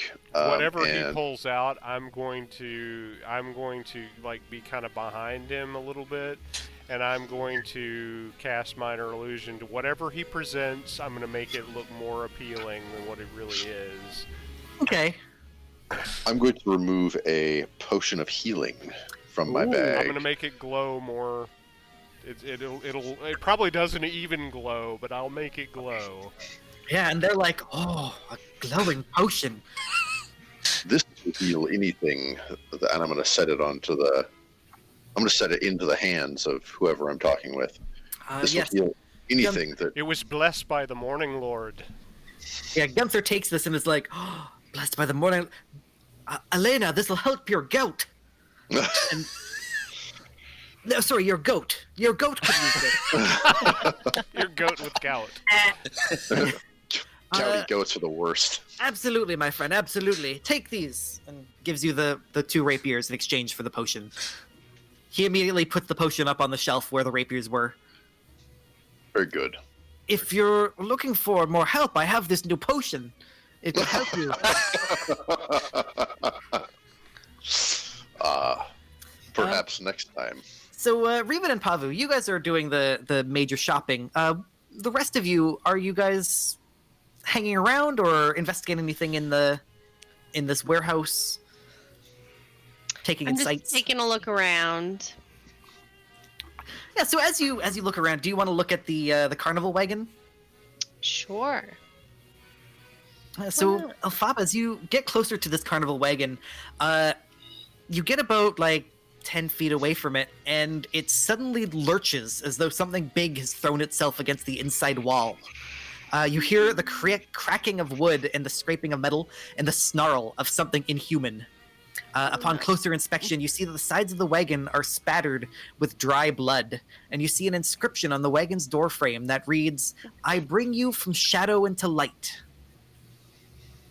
Huh. So the back of this wagon is chained up. There are two very small windows that are pretty much entirely shuttered on the inside. And every once in a while, you just hear just thump and this sort of like grrr, like a growl from inside. Okay. Is anyone near me that I can share this information? Yes, there's- Zeros, my friend. He has advantage on stealth because he can't talk. So is he with me witnessing this, or? Sure. Yeah. Okay. Okay. Okay, good. So I turn to him and say, "What the?" We probably shouldn't tell Pavu because he'll want to open that up. Good idea.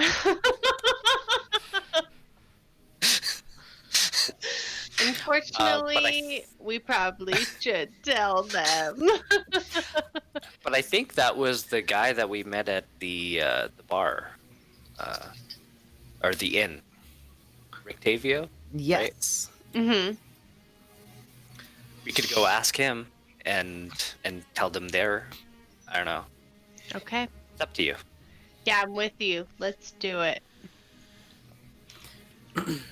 Okay.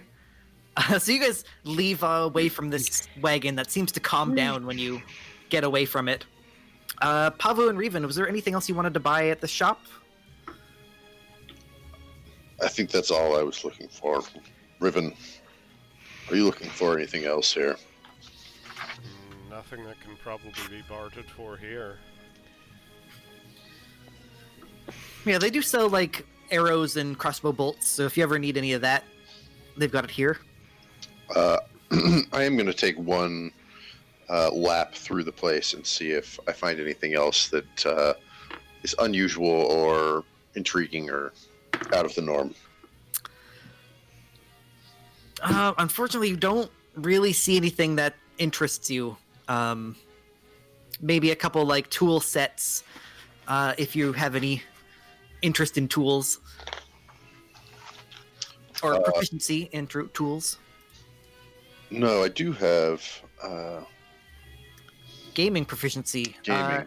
You see a couple decks of cards, a dragon chess set, probably some Yu-Gi-Oh or something. Yu-Gi-Oh. Or the gauntlet. I will inquire about the deck of cards. You've given us so much with that potion, my friend. Please take it on the house. It's Excellent. missing the 7 of clubs, but hey, you can deal. Perfect. That's all I need. Actually, any nice like clothing here? No, there's in fact no clothing here. Okay, all just like adventurer's gear.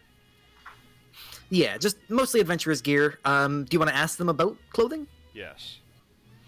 They'll sort of look at each other and say, yes, I believe she's closed now, but across the way, just by that wagon, there's a seamstress. Her name is Lana. Her shop is called the Gilded Ass. The Gilded Ass. You said. That's correct, yes. Interesting. They sell the clothes to the noblemen of this town. The highest quality in town, and she's such a nice girl. Powdered silver. Powdered silver. I believe I have a bit of it, or at least, ground silver. Yes. How much of that would you like? How much do you have? I have Uh, 75 gold worth. 75 gold worth of powdered silver. Yes. I would take 10 gold pieces worth of powdered silver. Excellent. Goes over to a tiny barrel and takes a little, like, a bulk food shovel. And, like, pours it into a little bag for you and, yeah, gives you this thing.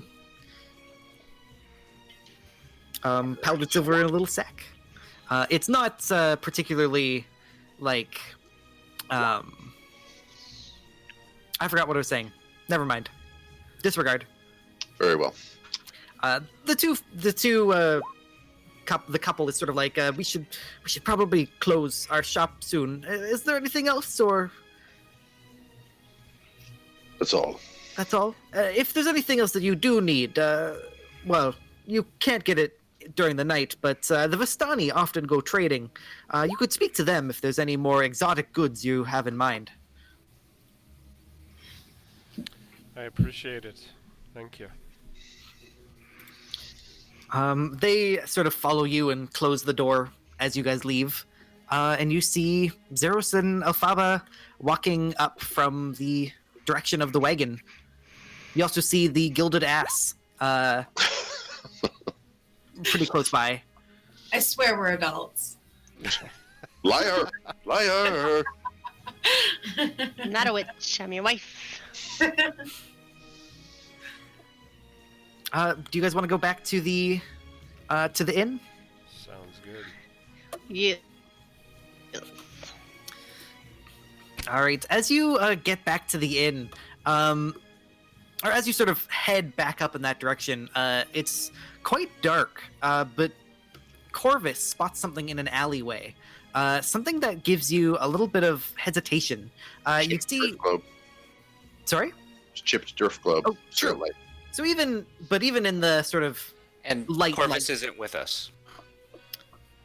Yeah, I'm at the inn. you are correct. I think we should look down that alley. Delvin isn't with you either. Oh, You guys continue towards the I inn. think we should look down that alley. You look down that alley and you see nothing of interest, unfortunately. Damn it. But Maybe we should bring back Corvus. But as you get about, another half a block away, you hear a scream come from that alleyway.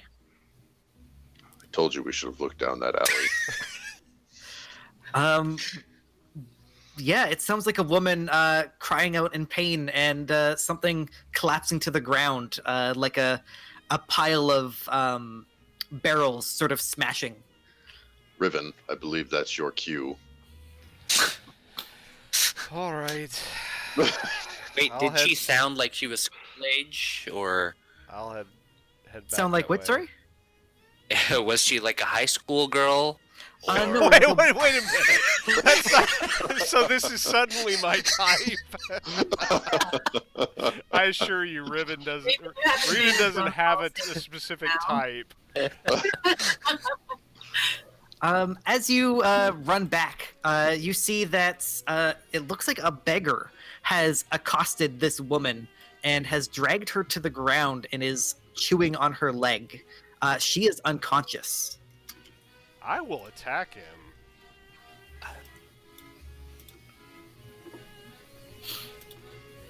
These two beggars, you can see, have the look of undead in their eyes. All right. how close is this to the inn? This is still a couple blocks away from the inn, unfortunately. This is what you get for staying at the I had inn. to ask, okay? I told you, follow Pavu. There's always a fight. I'm just talking about the pies at the bar. Nom nom nom nom nom. Oh, yeah. Reven, you are the first to react. Yeah, I will. Sure, I'll try out the new rapiers on him. So. He should be up in front, yeah? Since we were following him. True. Yeah, he would be a bit closer there. So Either I'll- way, still close enough whichever one to... is gnawing on her, I'll attack it. It's this haggard beggar closer to you. Alright, I will swing at it. And, Oh, you have rain on your screen. Yeah. I don't have rain. This is I don't- bullshit. I don't have rain on my screen either. The rain is from the advanced roll 20. Gotcha. I thought I had advanced. that. I need to add rapier to the. Oh, do you want me to add it to your sheet? Yeah, if you don't mind. What's happening? It's raining, Reven obviously. found a undead eating a villager. Oh no. He, for some reason, decided to intervene. All right. There is a rapier on your sheet. Have you leveled up yet? I haven't, but Perhaps we should take 5 and level up. yeah, we can. Which is good because I need to use the washroom as well. Okay. Sorry. Bottles, Mick. Bottles. Saturday. It's diabetes. It's hard. I wish I could have bottles. It would make things so much easier. Only, All right. only once have I ever peed in a bottle, and it was because I was living with a roommate who had a shower that took 2 hours. And I was like an hour and a half in, I was like, this is too much. Anyway, that's I'd have gone into that bathroom. Me too. I'd have flushed twice. I know. All right. Well. All right. Okay. Well, with that, I will be right back. On that note, On that see you note, shortly, gang. We'll be right On back. that note, you guys level up.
All right. We are back. All right. So yeah, we have two terrifying, ghoulish beggars attacking you guys. All right. Taking two swings at the Yeah. first one. Bippity boppity boopity. Your first attack slices him almost in twain, dropping him to like single-digit hit points. And second attack. Your second attack Bum, bum, misses. ba-dum. He falls out of your reach. And it is at this point that you realize that the building to your right has some shuffling and growling and moving, and another one of these ghouls pops out from a broken window. Gross. Natural 1 on that attack. This guy uses the fact that he has a ghoul ally adjacent to him, so he has pack tactics. And makes a claw attack against you. Okay, I am picking up dual wield. I haven't put it on my sheet yet, but Yeah, I assumed if you're going to make two rapier attacks. yeah. So this guy slashes you successfully, Reven. Assuming you have less than 19 AC. I do have less than 19. Then you take 9 slashing damage, and I need you to make me a Constitution saving throw. Okay. Let's see, Constitution. You succeed.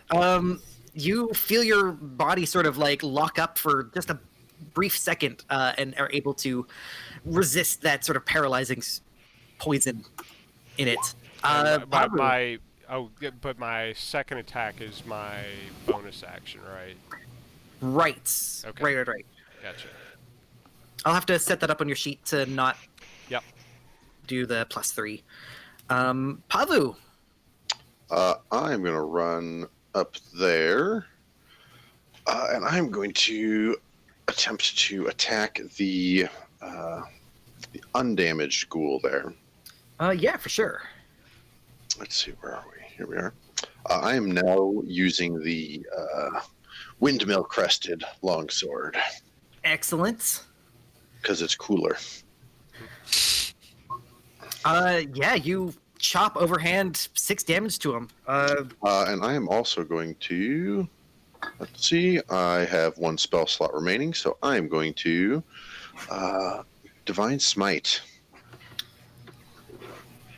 Yeah, so the beggar hisses as you do another. Bippity boppity boopity. Yeah, another just a casual 20 damage as Get you up. absolutely decimate this poor beggar. As one does. It shrieks out in pain and then is silenced by you. The other ghouls sort of look at you with this hunger in their eyes. I'm tasty. Anything else on your turn? That is all. All right. It is then another ghoul will crash out of the window behind you. These guys both got a 19 on their stealth check. Sneaky ghouls. He moves up and, looking at the biggest, beefiest guy, is going to try and bite you, Pavu. As one does. Actually attacks you with its claws and gets a 18. I spit at him as he Oh yeah, your his shield. claws bounce off my armor. Yeah, bounces off your armor and leaves a little like poison trail dripping down. Zeros. Is there any way I could use a spell that would hit both of the 2 beggars beside Riven and not him? There's 3 beside Riven, I guess, but sorry, the ones into him. Depends on the spell. Shatter? Shatter. Not really. Not. Okay. Yeah. All right. And sorry, so are we doing flanking or are we not? Not flanking. Okay. All right. I will move over here, and I will attack the one right next to Pavu. Or sorry, actually, I will move over here and attack the one right next to Riven. Okay.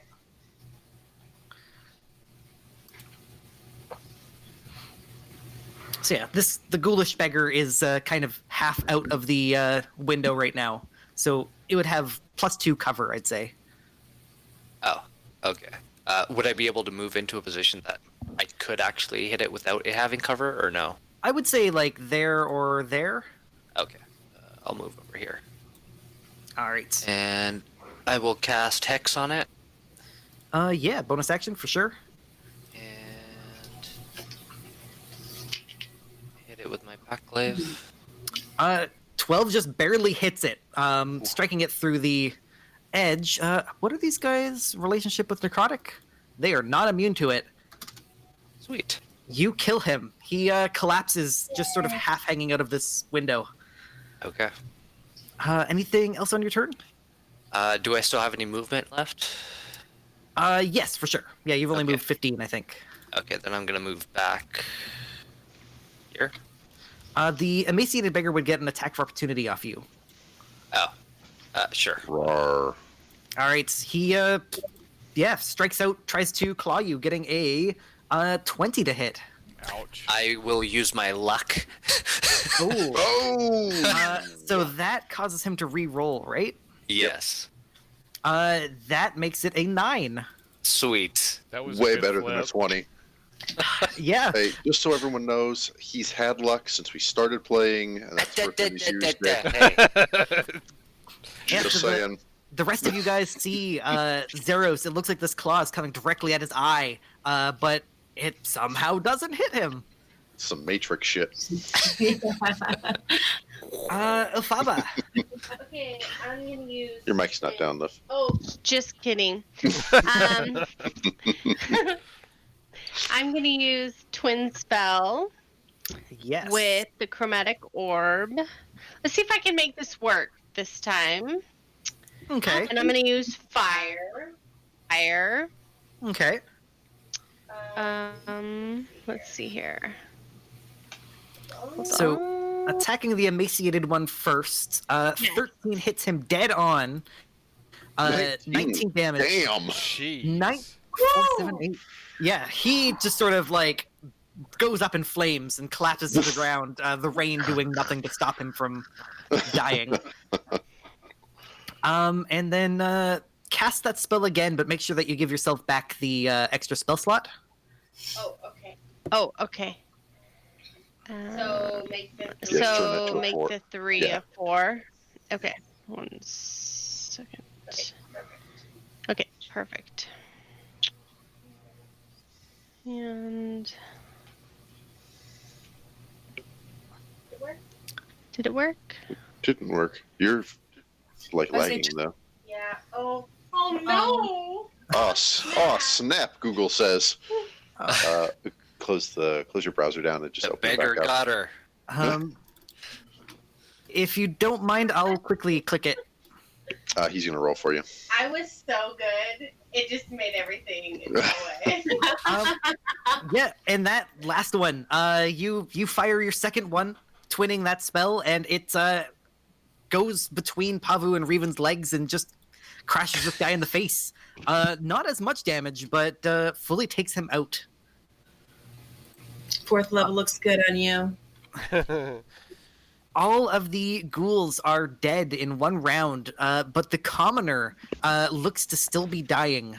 I will step forward and cast Lay on Hands. Okay, give her back.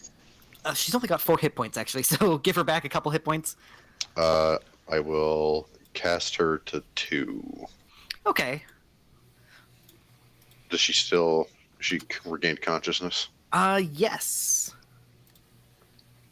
She Does she regained look consciousness. pale or no? She looks terrified, but has a lot of vigor in her, and sort of immediately gets to her feet and starts like stepping away from you because you were also scary. Damn right I am. You should get to shelter as soon as possible. You shouldn't be out on the streets alone. She is not even listening to you as she runs around the corner, and you hear a door slam. Anything of value on these ghouls? No, they look just like beggars. Like beggars who have died. I'm gonna bust into this house. Gestapo style. I'm gonna break through a hole in the wall. Yeah, you break into this house, and it looks like it's a very small room, like 10 by 10 feet, but it had 3 other beggars in it, all of which have died, though they haven't been resurrected as anything. I'm gonna behead them. Makes sense. These ones you can definitely tell, like, as you cut open the head, they were not turning. Like the other ones that you cut the head off, it's kind of like cutting through wet cheese. This one is like cutting through an actual person. I don't know if wet cheese is a good... I really... I don't know. Pavu does that a lot, though. So. I was eating some cheese earlier, and I just... Yeah. So yeah, the whole beggar's house, there's absolutely nothing of value inside. Your sort of first pass look through your orb, it looks like they starved to death, possibly a few days ago. There's something rotten in Denmark. Don't know what Denmark is, but it's certainly rotten. It's a place. I read about it once. In a book. In a book. Alright, well, shall we head back to the inn? Should we not be concerned about the fact that there's undead in the town? Oh, I'm quite concerned about that, but I'm not surprised. I mean, you know, joy doesn't exactly repel evil.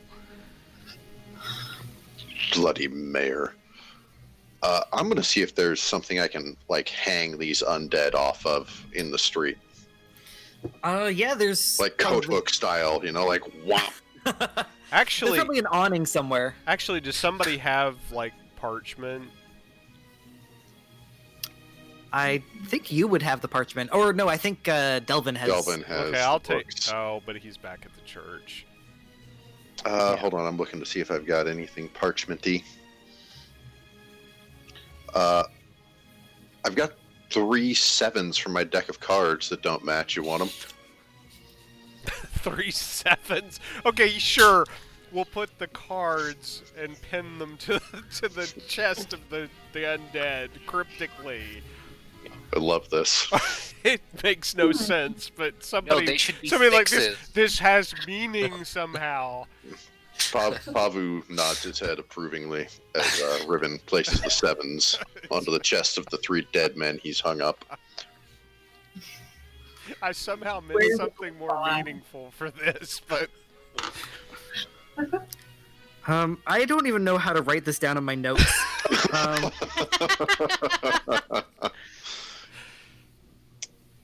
You can be honest, Mick. This is the best playthrough of Curse of Strahd you've done. This is definitely a playthrough of Strahd that I've done. 7 stapled with undead hanging from... Lyra would admire this, so... So, you guys successfully desecrate these bodies and the house next door. The rain is starting to come down a bit more and making you quite chilly. Would you like to go back to the inn, please? Yes.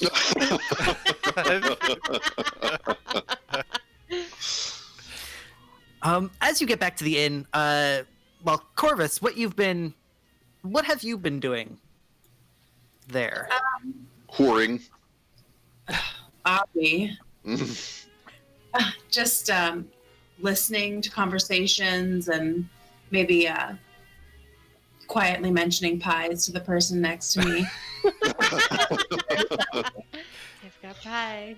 But mostly just listening. This has become your new religion, hasn't it? Like you're now you're now a faithful of pie. You don't understand what we have. Have you heard of our Lord and Savior Pie? So Brictavio is still telling stories.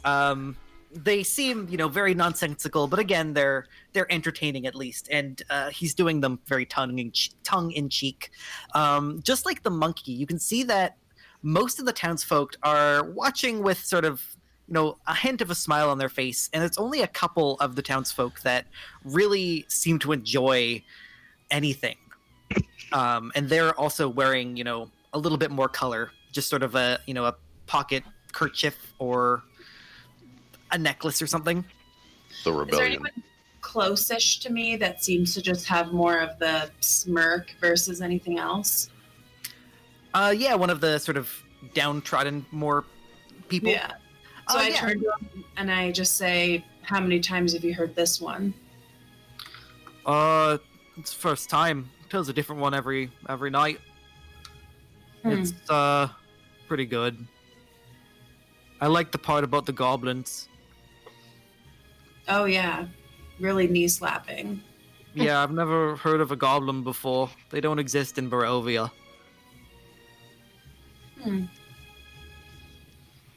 I don't know if you've got anything else to say, but I'd like to go listen to Octavio. Okay, bye. Bye. Bye, Felicia.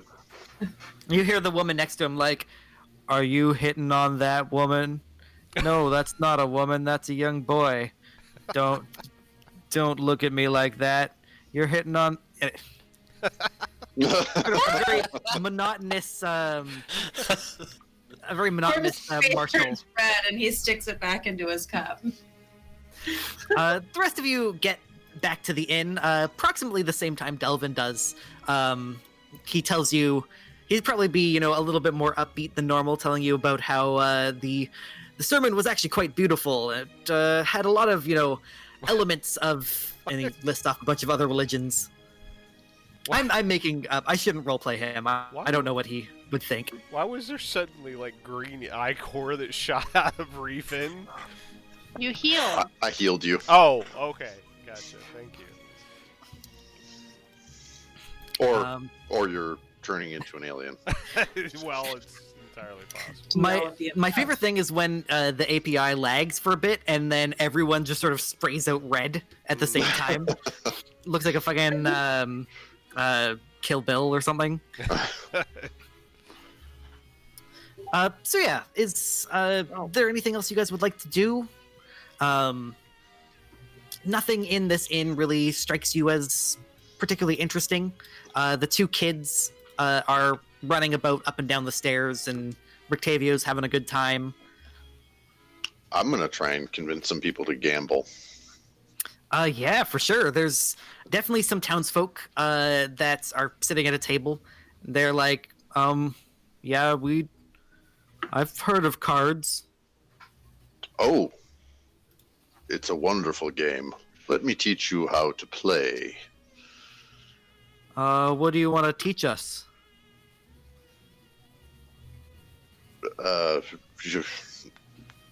9-card dragon. 9-card dragon? I hardly knew her. Ha ha ha ha. Oh, wow. I was expecting you to say poker. That was what he was waiting for. You only got 2 tonight. Only 2. I'm not Who did I find that wanted to play? These 4 down at the bottom here. Okay. I'm going to ask them whether they want to play for gold or silver. We don't own any silver. Best we got is copper. And even then, it's not very clean. Heirlooms. Trinkets. I got this wedding ring, but I think my wife would hate it if I gave her up. Well, you surely won't lose. Yeah, that's right. And I mean, it's made out of wood, so I can just make a new one. And you? I point to the next person at the table. You're putting me on the spot. I can't think of good trinkets. They're like, yes, I've got this brooch. It was my grandmother's. You know grandmothers and their brooches. Right. They've all got trinkets then?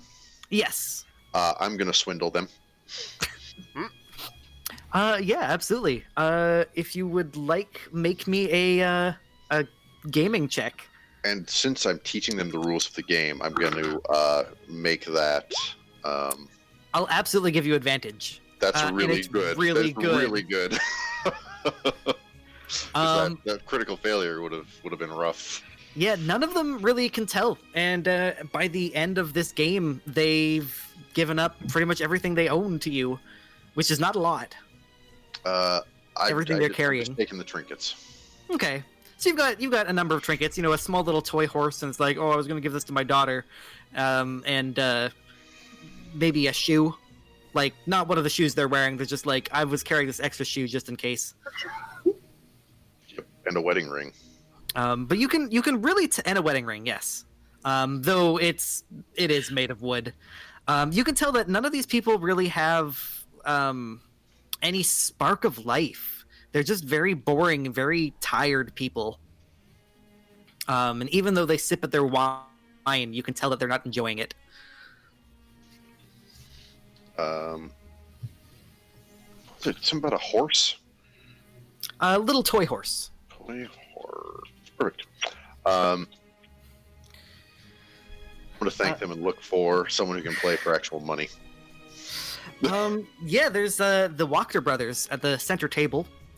They are rambunctious and sort of playing knives, or whatever the game is where you stab the knife. Mumbledy peg. I didn't hear what you said, but Mumbledy peg. Where you never like heard stab that. it in your hands. Yeah, I've never heard it called that. Then again, I don't remember what it's called, so perhaps I've been wrong the whole time. But they're playing that, and they're like, "Oh, you're a fucking big one, aren't you? Yes, I am a fucking big one. Come, sit down, have a wine on me." I like you already. What can we do for you, my good, big-boned brethren? I'll take my helmet off and set it on the table. He's got a face. Pretty ugly one of that. I will break your skull. we don't mean any offense. Besides, you wouldn't hurt a fly. These men are very drunk. Do you play cards or dice? We do both. I've been called a 7-card man before. I play with a lot of drunk people. We're not good at names. Well, Carl, what are the stakes? You look like a pretty rich man coming in here with your wolf helm and your fancy armor. How about start simple? 20 gold. Done. And he takes one out and does that like coin thing where he flips it on his fingers. Yep, I will play. Yeah. Make me a gaming check. I'm gonna, while he's doing this, I'll sort of make my way over to the bar and kind of observe one of their hands. Okay. And I will message Pavu using one of my new cantrips and kind of just under my breath let him know what hand his opponent has, so give him advantage effectively. Yeah, for sure. Also good. Freaking shenanigans. Do. So you're doing good, and you're like swindling them a bit. But that's when Nikolai sort of plays a hand that's slightly strange. Reven, you notice a card slide out from his wrist. It has the same backing as the one that Pavu has. And he lays them out and says, "Look at this. I got 4 7s." That came up to sleeve. I'm gonna lightning fast reach out grab the arm that the card came out of, and pry it back and rip his sleeve all the way up. There's an entire deck in there. I will lean over and say, Nikolai, we can do this one of two ways. Shut your dirty mouth. I will take the money on the table and the money in your purse, or I will break your head on this table. No one tries to cheat me. So everyone in the room has stopped and is now looking at you. I'd like you to make me an intimidation check with advantage. Absolutely. God, just terrible rolls. You're still pretty big, and a 13 is still pretty intimidating. They're both just kind of like, listen. We'll give you all that. And in fact, just to make you happy, I'll give you this deck of cards. It's actually magic, okay? We're cool. We're just friends here. We're just playing. I mean, it's only for like a couple gold, right? And he sort of takes his pouch and pours it out, and there's actually like 200 gold in there. Yes. I release his arm and say, absolutely. We're friends. And I collect the deck of cards and the money. And he say, a round of drinks for everyone. He tells you what the cards do. They are always random when you put them together, but the longer you shuffle, the more ordered it gets. He tells you that he's got this sort of thing where he shuffles it under the table and then hides it up his sleeve so he can get out any cards he wants. All right. I like this item. I will tuck that away into a very secure location upon my person, inside my breastplate. Right. You're just like.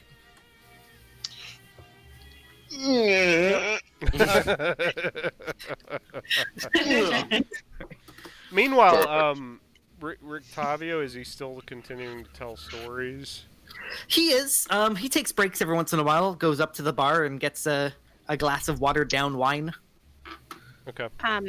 I'm gonna come talk to Rictavio about the circus cart. Yes, my friend.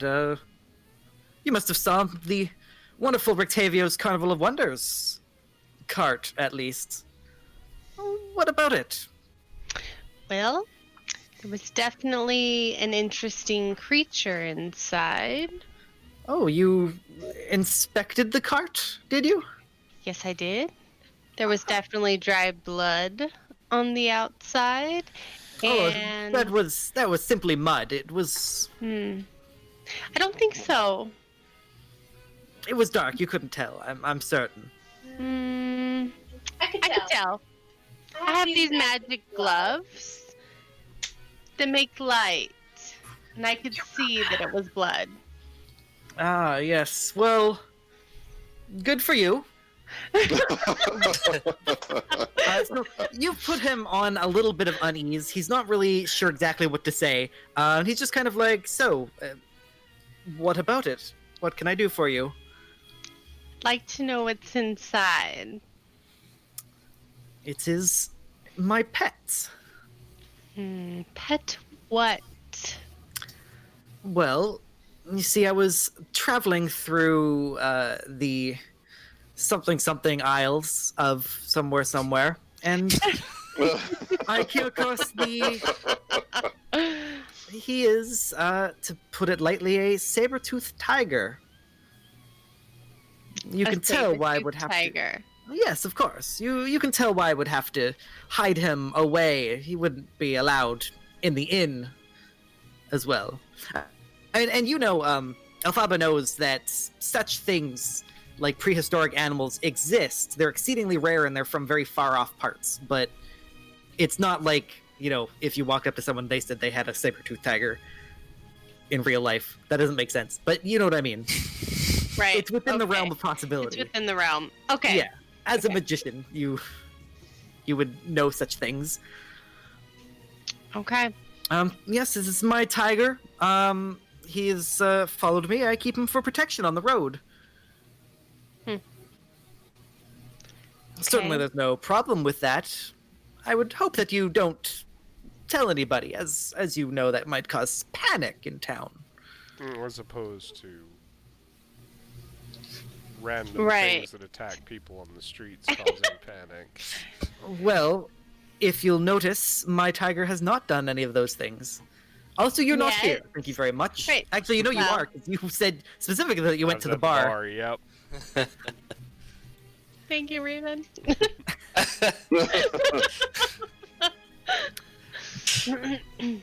So yeah, sorry, Faba, is there anything you'd like to particularly talk to him about, or?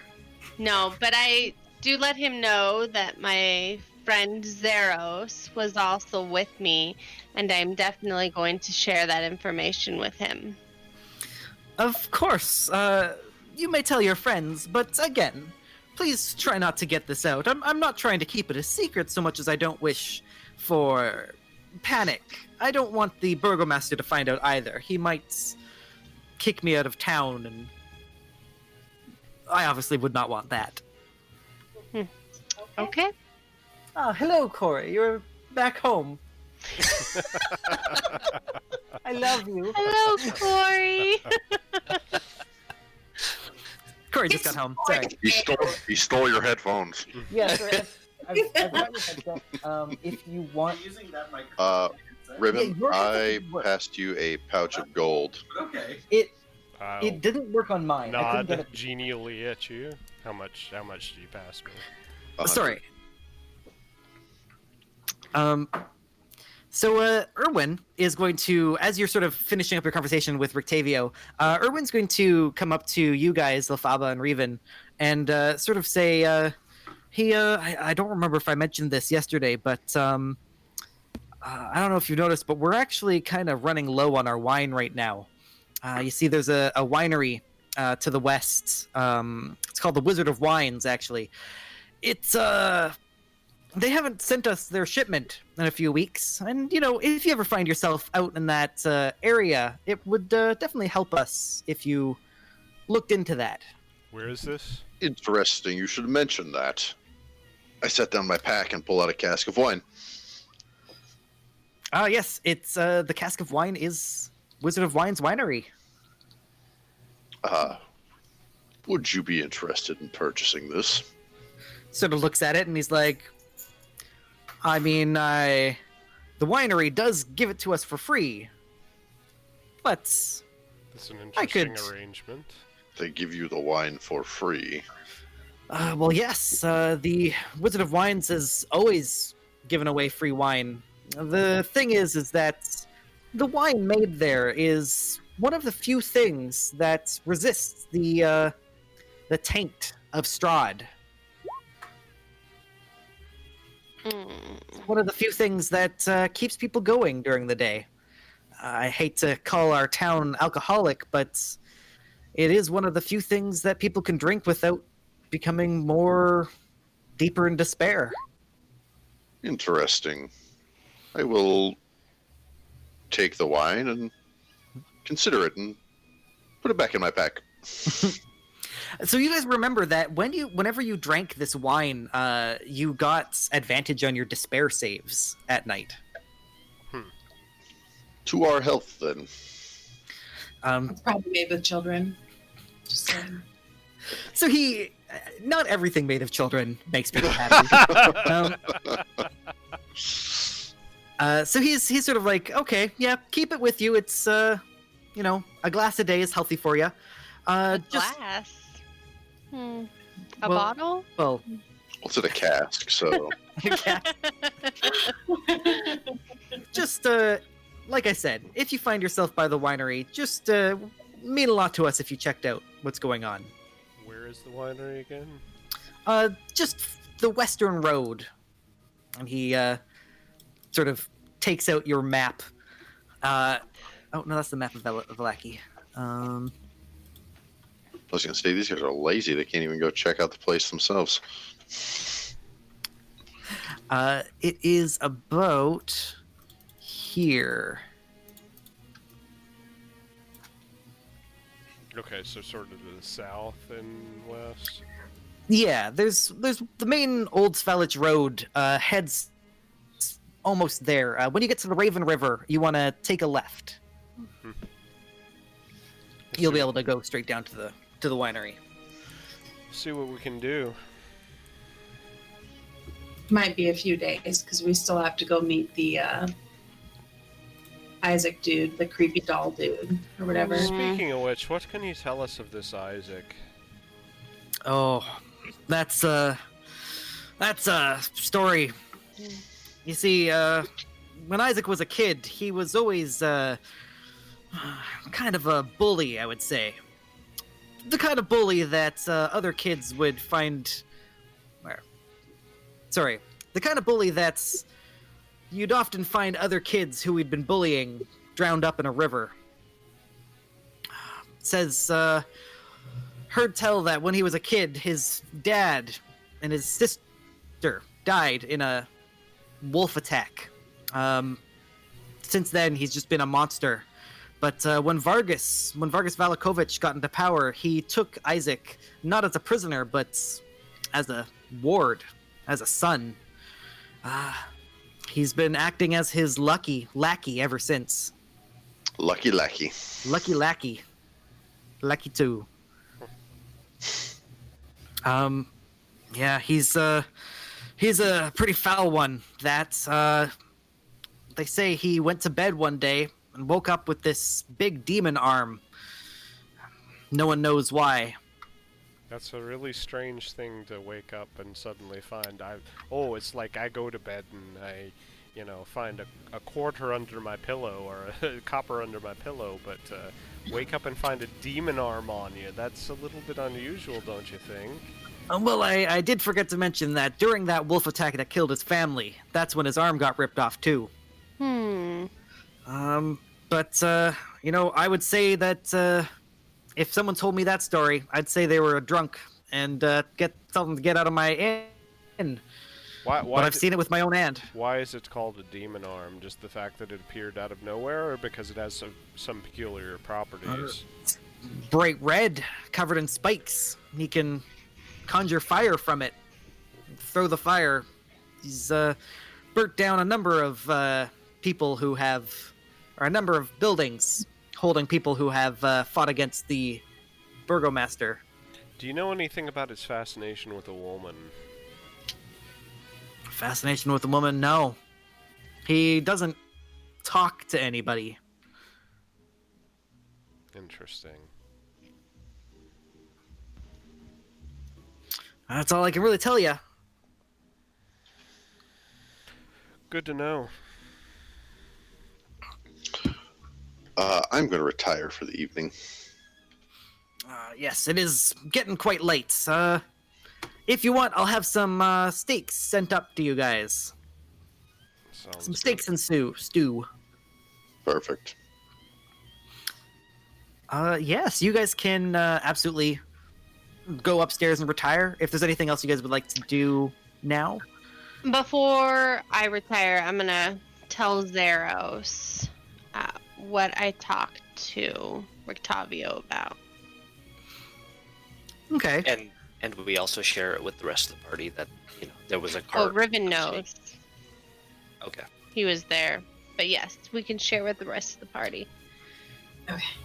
Okay. So Corvus and Pavu, you guys learn about Rictavio's cart having a wagon inside. Or sorry, wagon having a tiger inside. A cart having wagon? Inception. Can I roll like a history check to see if I have any knowledge about this creature, or? Yeah, for sure. I'd say a nature check if anyone would like to. Okay, well, I'm screwed either way, so. A 10 isn't bad. It's enough for you to know that these things exist. They're just tigers that are much bigger. They've got big tusks.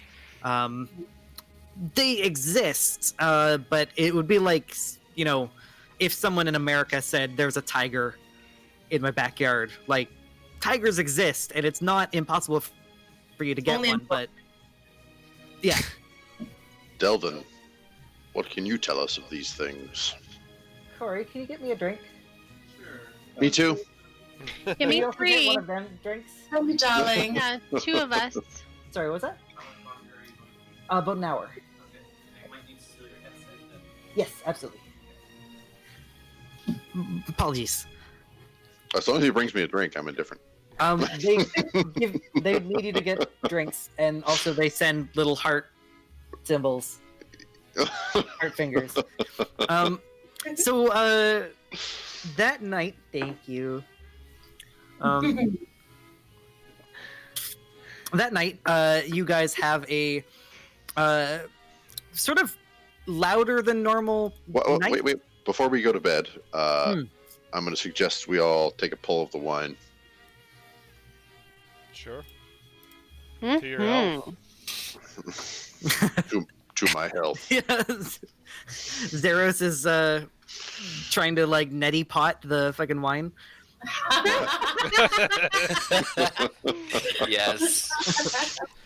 And can I have like either Delvin or Pavu near me just in case I go unconscious? Yeah, Delvin will keep an eye on you. Sweet. And did Delvin know anything about the Sabretooth? Let's see. Delvin, He knows Delvin things about stuff.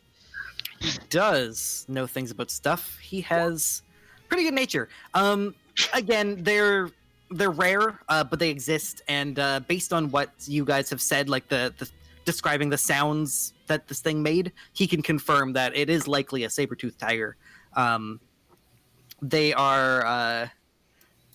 I'm gonna look up what their ACs are, or sorry, the challenge rating. The challenge rating is challenge rating 3, so it's about as strong as like a small dragon. That's pretty damn strong. Pretty strong. Is there anything we need to worry about? Only if it got out. Only if what got out. Like only if it got out of the house or out of the wagon. If what got out of the wagon? The Sabretooth? Saber-tooth tiger. Yeah. Oh. What about if it got out of the wagon? There would be. Oh, I see. I see what's happening here. Very funny, guys. Yeah. Is there anything else you guys would want to do, or can I do the long rests? Yes. Long Rest would be resties. welcome. All right. So during that long rest, you guys have the birds on the roof are not terrible, but they are kind of irritating, constant noise, sort of scrabbling in and above the rafters above you. And once or twice you hear what sounds like someone talking to the ravens. Can I tell anything about the voice? Is it male, female? It's female. It sounds like Danica. I'm going to post in chat a prompt for long rests. I've made everybody a long rests macro, and I'm not 100% sure if it works. But if you go to the macros tab on your Roll20, there should be a macro there called long rest. You can select your token and click that long rest, and it will do some of your sheet upkeep for you. One to the right.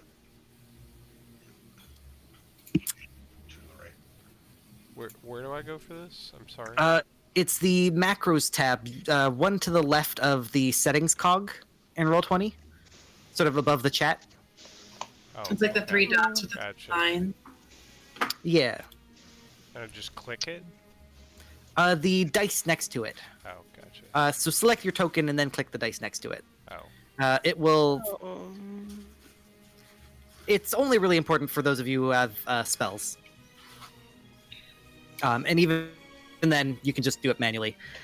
In any case, the night goes by without any sort of strange dreams. Nobody has any weird premonitions or anything. I have to ask everybody to make me a wisdom save. Elphaba, Delvin, and Revan, the wine that you just drank warms your stomach and gives you advantage on this. However, Pavu, Corvus, and Zeros, even wine cannot cure the addiction to pies that you guys have incurred. So you guys have disadvantage. Well, doesn't that cancel? Advantage, disadvantage, cancel out? It would, but the wine is less powerful. The wine only gives you advantage if you haven't been addicted to pies. Goddamn pies. A good thing I had advantage. Told you not to eat the pie. So- All right. Sorry, wisdom, you say? Yes. And that's Delvin. Delvin is perfectly fine. Pavu, Reven, and... No, Reven's fine, because you have advantage. Zeros had disadvantage, so he fails. Corvus has disadvantage, but succeeds. So basically, Zeros and Pavu, I'd like you to roll me a d20.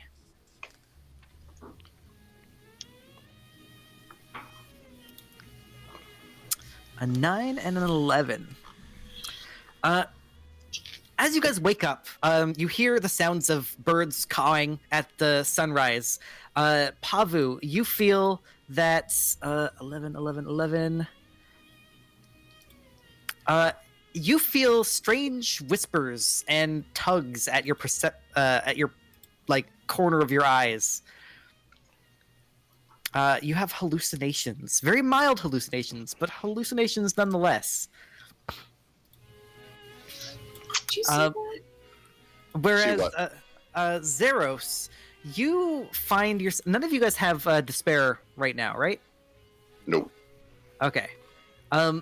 Zeros, you find yourself waking up and looking at your friends and being a little uncomfortable with how they act. You find yourself paranoid. You often worry you no longer trust your closest allies and expect a betrayal. You no longer count as a friendly creature to anyone, nor does anyone count as a friendly creature to you in regards to spells and abilities. Oh.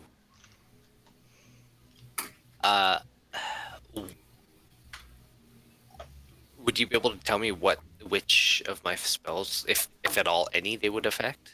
None of your spells. Okay, cool. All right. In It fact, would be more like a cleric thing. it would be, yeah. Okay. And even then, I think clerics have very few spells that can only target friends. Essentially, it's anything that says, like, you need to be a willing target. You are never a willing target. Okay. Okay. But luckily, the three of you who have the pie addiction, you guys wake up and you no longer crave pie. You think that addiction has passed. Well, we still have like 25 pies, so get over your non-addiction and get addicted again. Down in the Pie pusher. down in the bar itself, Erwin and Danica are serving more breakfast. Just a simple potatoes and eggs kind of thing. And the smell of it smells quite good coming from down below. Sure. I'll take breakfast and then when done, Are my head out temporary to hit the- points now gone? Yes. Bum, bum. Sorry, you're gonna take breakfast downstairs? Yeah, take breakfast and then head out to the church. Okay. Don't you want to go get some fine clothes before we go back to the church? I do want to get some fine clothes, but Ireena wanted to head out in the morning, so Very well. I think I've lost Erwin. Oh, there he is. Danica will hear you talking about clothing and be like, "Oh, you should go see Lana. She's fantastic. She makes the best things. I think it's called the golden ass, the golden butt, something like that. It's fantastic." actually we are going to seek an audience. We should stop by there first. I think impressions are important. Yeah, for sure. One other thing I did last night, if possible, was ask Delvin if he could, with the combination of the black cape we had and my tiger skin, create a half cape out of that tiger skin that would be fastened with those brooches of the windmill house. Yeah, he can definitely do that. Boom. Cartographer's tools. He doesn't really know how to do anything other than cartography, but he will use his mending skill to make as best he can.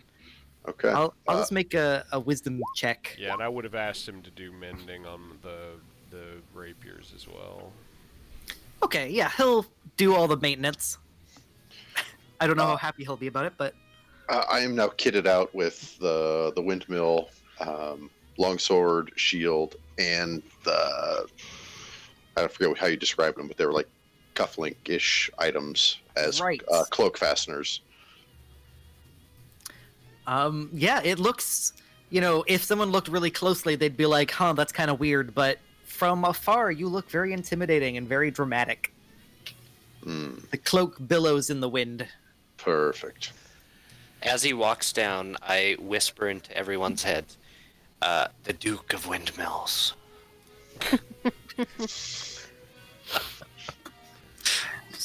Don't get tilted at. The windmill pun. So Ireena wanted you to meet with her to bring her to the burgomaster. Yep. I will. Let's go and get Ireena, and then go by the golden ass on the way there. That way we're not leaving her waiting. Unfortunately, the golden ass is on the far end.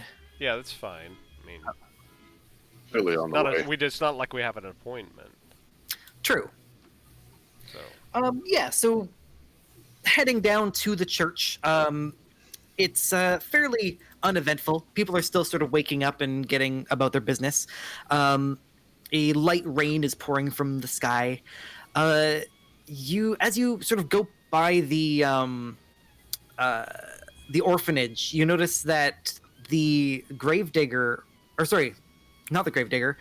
You notice that the person who runs the orphanage, this sort of crotchety old woman, is standing at the front door of the orphanage, and she is speaking with a man who looks like a carpenter. He's got kind of carpentry tools, and he is giving her a child-sized coffin. And they both look quite dour and just sort of not mopey, but sober. And they are sort of quietly doing their business. But you get to the church itself. The doors are open. You can see inside that the priest and a young sort of altar boy are cleaning up the area. And you spot Ireena there as well, also just sort of tidying up. I'll greet her. She's particularly pleased to see you, Revan. Good morning. I thought we might go and attire ourselves appropriately for an audience. What do you think? Yes, I could say a new set of clothes would be good to impress upon the burgomaster. I'm sorry, guys. I'm having some trouble talking right now. It's alright. Yeah, she's like, yes, that's a good idea. Well, I have just the place. We learned of a seamstress in town that is of some renown, so... A little bit of a strange name for the place, the Golden Ass, but...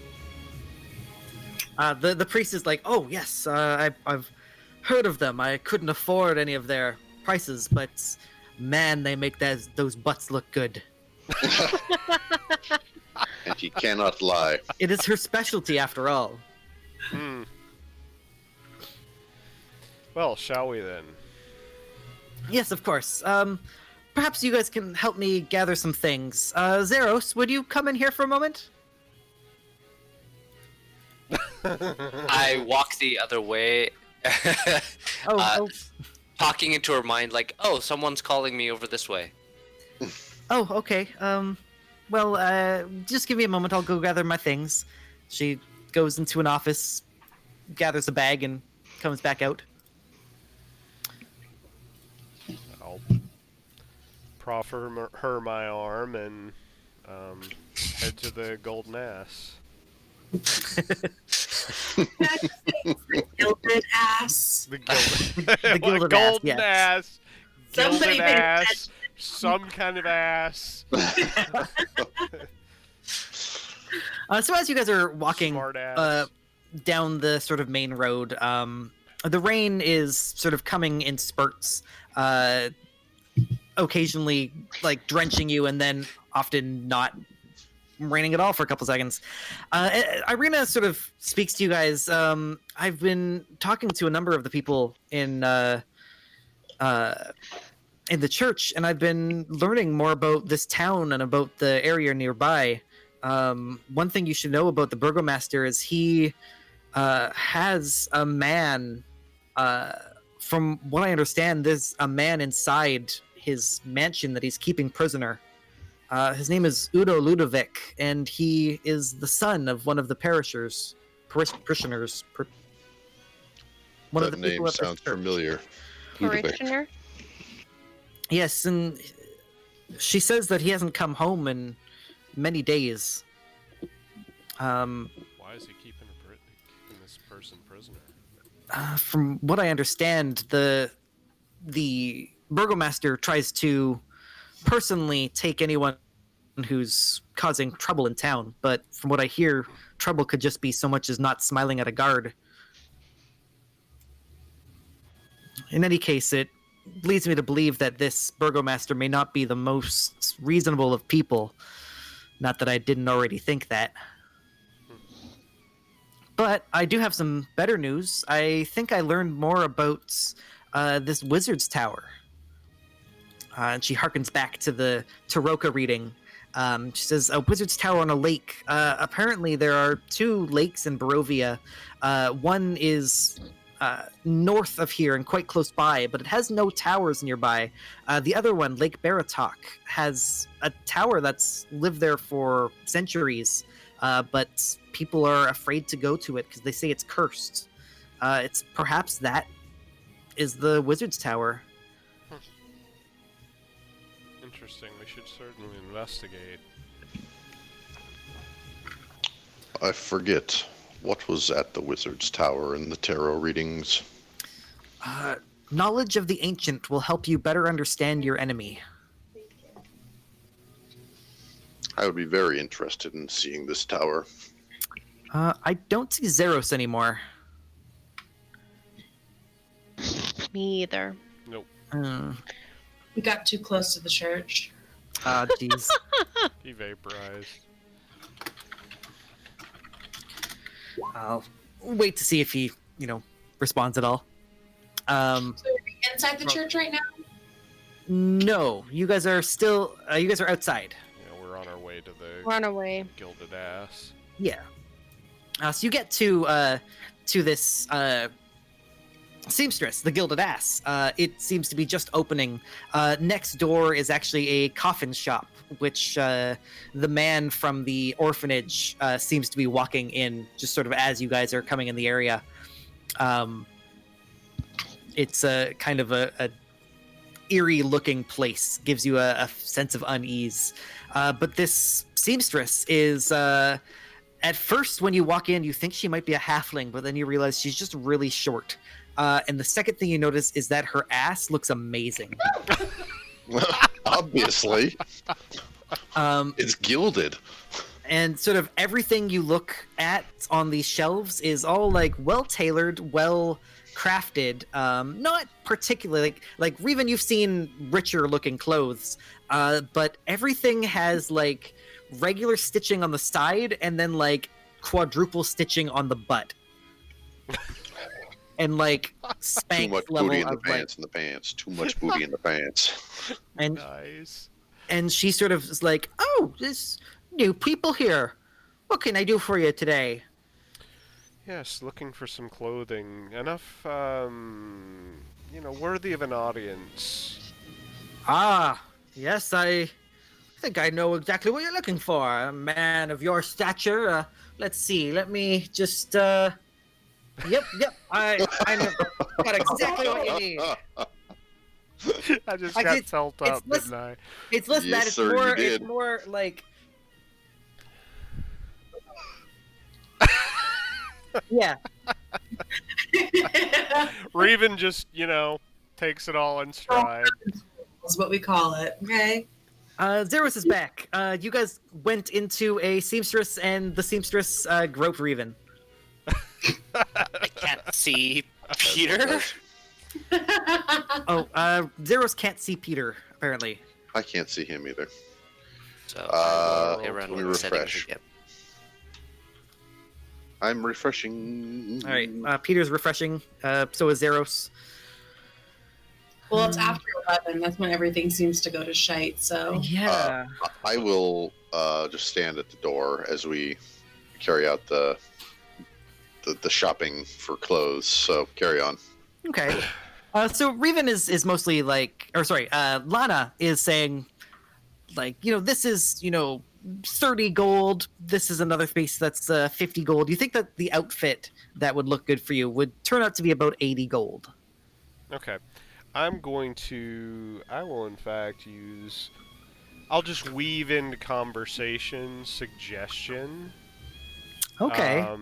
So that, effectively this is a chance for her to showcase her wares to the burgomeister, and of course that will obviously mean more business because the burgomeister will take notice.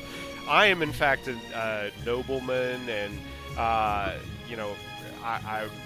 as such I will be more than happy to showcase her wares effectively, etc., etc. Okay. So is that just persuasion, or is that the suggestion spell? It's the Is that- I'm going to. Okay. Let's see. Yeah.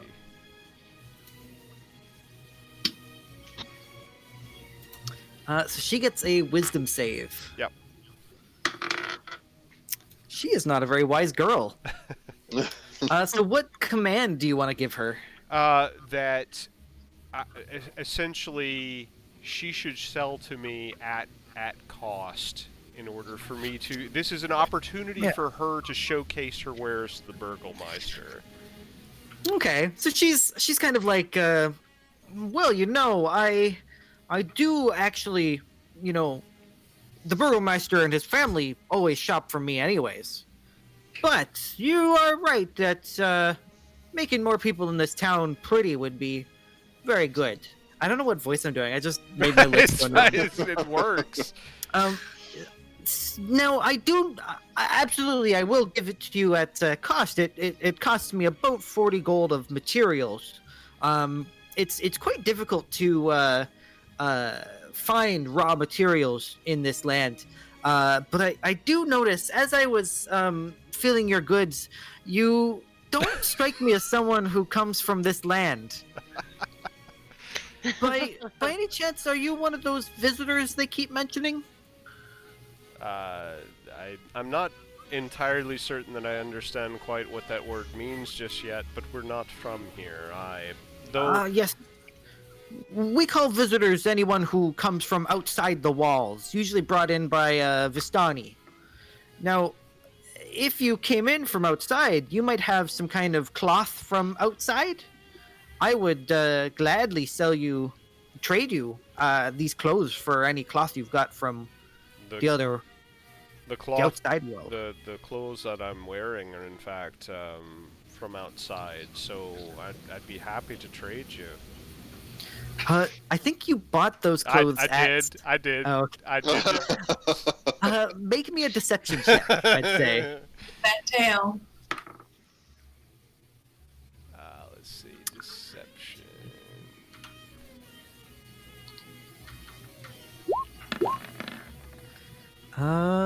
18. So she's like, "Oh, really? Because this stitching looks really familiar." But Indeed. hey, you guys must have really good seamstresses out there as well. Okay. Give me those clothes, and I'll give you these clothes. And set for my lady as well. I'd like for her to be dressed appropriately as well. Ireena is kind of like, I can pay my own way, but thank you. Are you certain? I'm happy to. She does open up a little pouch, but it's only got about 10 gold in it, and she's sort of realizing, like, Don't worry about it. So I'll give her 80 gold and Okay. Lana will actually still be like, no. You used a whole level 2 spell on me. I'll give it to you for 40. All right. She's still under suggestion. She doesn't realize it. She's just like, yeah, no, you made a good point. Here, 40 gold. We'll call it even. We will be certain to tell everybody who happens to ask, and they will ask. I promise you that. We were accoutered by the gilded ass. Yes, not many people can afford my my boisterous my particular prices. I'm trying to make a butt pun and I can't do it. Next time. I'll come up with something better, like, all's well that well end. That's not good. Yes, she'll get you some clothes, and then she looks sort of at the rest of you guys and sort of sizes. You can tell she's sizing you up, sort of looking around your. Yeah. Does anyone else want to buy fancy nobleman clothes? The rest of us are impoverished, so no. I'm intimidating enough, I think. Okay.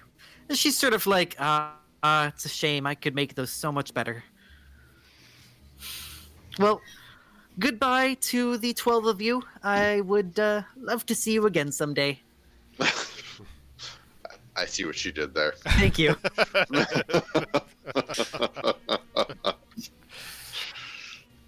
All right, head out for the burgomeister. Now Delvin, remember- she left you out. Remember, the gilded ass always turn the other cheek. I'm ashamed of myself. That was not. So was not good. Kyra in Twitch mentioned that her prices are astounding. They're astronomical. I don't have the chat open, but Yeah. I Well think I know who played. this is. Well played, Kyra. So yeah, you're given like a nice private place to change, and Ireena comes out and she's wearing like this nice noble like it's a dress, but it's like got a doublet. She looks sort of like she's battle ready almost. The ample butt room is like lifting. Lift and separate is not the right thing Oh for a my butt. But, It could be. It could you be. can tell. You can tell that Oh boy. it's like she could run and she can stab people with her rapier and stuff. She's battle ready. And she thanks Lana, and Lana's like, "Oh, no problem. Please come back." And you guys exit.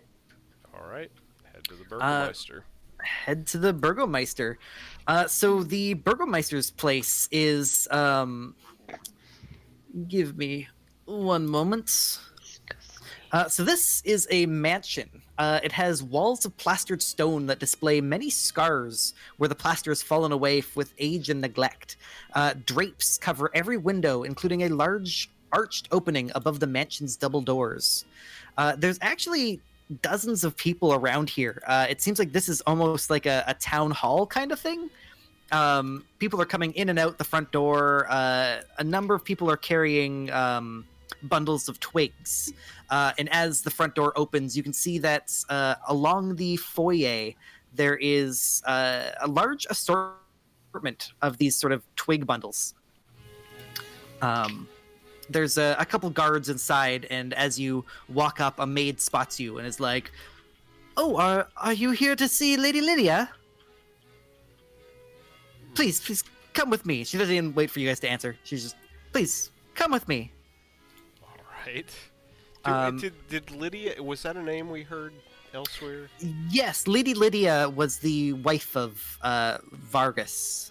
The burgomeister. Yes. Okay. So as you go into sort of the main foyer, framed portraits adorn the walls of the grand foyer, which features a wide staircase with a sculpted railing. A long carpeted hall attached to the foyer stretches almost the length of the mansion and has several doors leading away from it, including one at the far end. Bundles of twigs are heaped against the walls. Close inspection reveals that most of the people look very alike. It seems like a family ancestral portrait line. The maid opens up this door and sort of gestures for you guys to enter. And you see inside that there is a chandelier of wrought iron fixed with wax candles hanging above a polished wooden dining table. Around the table are seated 8 women of various ages in comfortable high-backed chairs. They wear faded clothes, drink tea, and devour cake, while a 9th woman, well-dressed and very pleased with herself, circles the table and talks excitedly about decorations for the impending festival. This woman here, does she look familiar, like from an alleyway last night, or is that a coincidence of tokens? I only have so many tokens. Just checking. Actually, you know what? I'm gonna roll a percentile.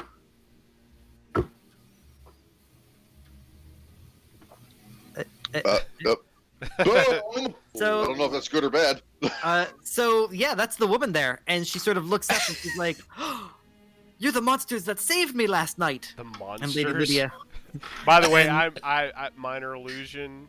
As good as the clothes look, they look better. Okay. So do you guys enter in this room? Yes. I'm just gonna move your loom, tokens. and play the bodyguard. Okay. So the woman has a big smile plastered on her face, and the smile doesn't necessarily go all the way to her eyes, but she sort of fawns over you guys, especially you, Revan, because you're dressed the fanciest. I'm looking and- very aristocratic. And she's like, "Oh, darling, your clothing is fantastic. Is that Lana? She does such an amazing job down there. Indeed, it is. What brings you to my corner of the woods, so to speak?" Yes. We're new to town, and we were told that this. Yes. I assume that you are here to speak to my husband, aren't you? She interrupts you very rudely. Indeed. She doesn't notice that she's done it. And Indeed. she's like, Mary, please guide these people to our to Vargas's den. I'll go find Vargas right now. You guys just relax. Have some cake. And without even letting you guys talk, she shuffles off. You hear her sort of hustle upstairs. Mary the maid is going to just sort of dully gesture to the door across the hallway and say, "If the gentlemen and gentle ladies would please follow me." Takes a dramatic step forward. Sure. Follower. I will say, ma'am, to the woman we recognize and gesture her into the hallway. Okay. She'll get up and follow you in. Or follow you out, and she'll be like, "Thank you very much for saving my life." What can you tell me of those creatures that attacked you? Those were ghouls. Sometimes, well, you see, the guards go door to door every once in a while and make sure no one's died. Sometimes the lesser commoners get forgotten about. If you're not buried properly, you sometimes come back as them. Does this happen often? Well, not if the guards do their job right. You know the guards are plotting a rebellion. She is just sort of shocked at this and like, and you hear the maid behind you also like gasp. And she's just going to take a step away from you, Pavu, and then go into the doorway.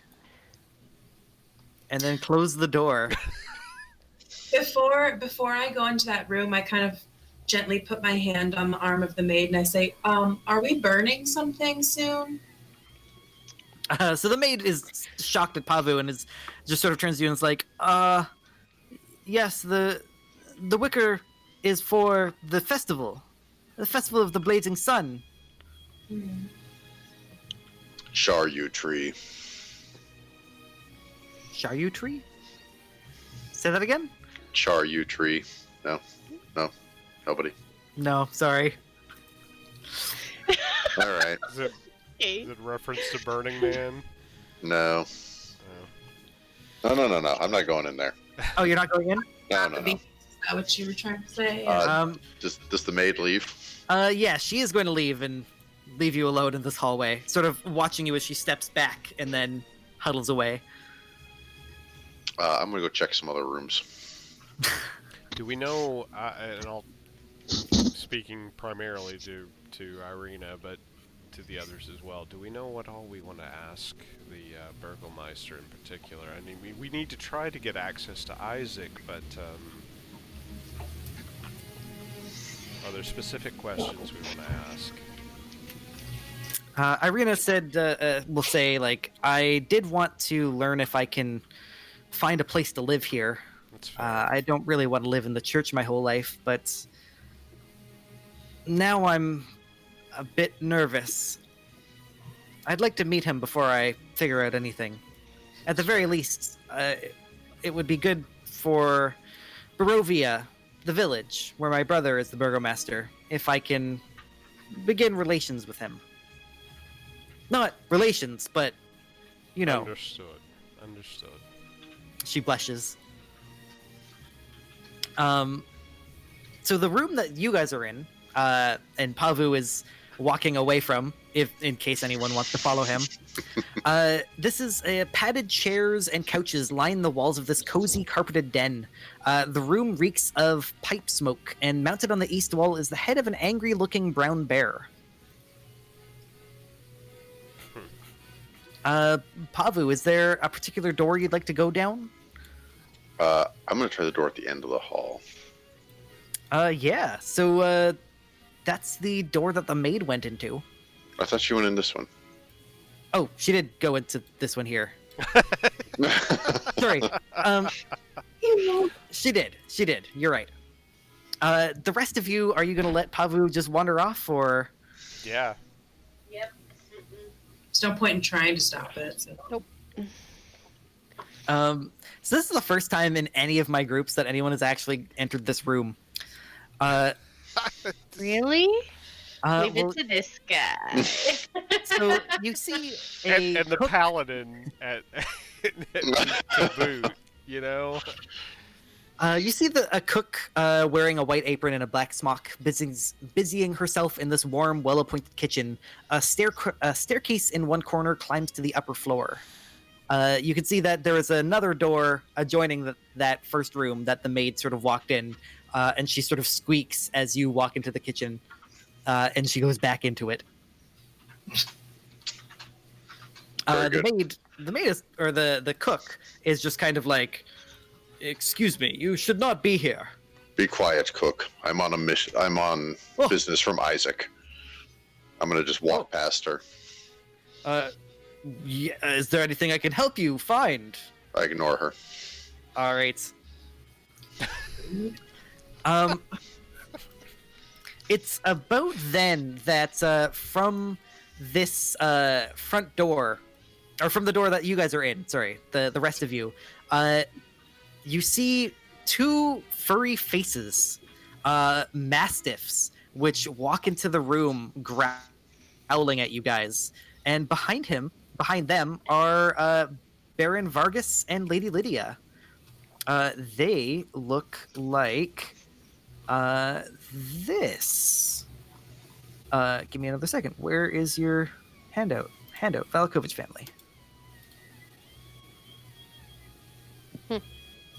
So this man is quite short, quite scraggly hair and stuff. And his dogs... Strangly. His dogs are growling at you guys and sort of patrolling the room. And he's like, no, Lucy, Goosey, please, sit. And the dogs don't sit. They just kind of glare at him. And he's like, good girls. Now, I hear that you are visitors to this town. Hello! I'm so glad you came to visit me, of all people. Baron Vargas Valakovich, at your service. It's a pleasure. Duke Revan Antalis from the Moonshae Isles. It's a pleasure to make your acquaintance. Ah, you seem like a man of good breeding. I'm glad that you've decided to move into my quaint little abode. Well, it is definitely an interesting town that you have here. Yes, I heard. Please go on.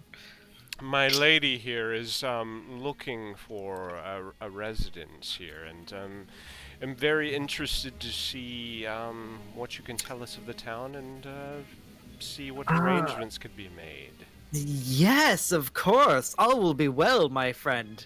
Ireena Kolyana, I believe. The guards told me you came in, and I am so glad to meet you. A woman of the Kolyanovich line is more than welcome in this town. And Ireena's kind of like, thank you, sir. I quite like the town's happiness. Oh, the happiness. Yes, of course, all will be well, all will be well. Now, the rest of you, what do you think? What is your favorite part of my town? I'm rather fond of the toy maker. Ah, Blinsky, yes, yes, yes. You know, he doesn't sell much, but I keep him around because all children need toys. Yes, yes, all will be well. How about you, my friend? And he turns, sort of whips around almost in a circle and looks at Elphaba. The inn. I'm rather fond of the inn. Ah, yes, the Blue Water Inn. Yes, they've got quite a number of ravens. Pests, I think, but, you know, it is a popular dieting establishment. I would never be caught dead there, but... Why is that? Oh, well, it's for the lower common lowers, you know. Besides, anyone can find better accommodations. Surely you. Well, I quite like the wine at the inn. Yes, the wine is magnificent. You know, in fact, the Mardikovs who own the winery, they actually run the winery as well. Sorry, I just said that twice. The Mardikovs who own the inn own the winery as well. It's not them, of course, but it is his father. Danica, no, it was Erwin's father. Yes, yes. Mm-hmm. They often bring wine in for free to the inn, and I take a small levy of it for myself. You do? Yes, of course. It is fantastic. All will be well.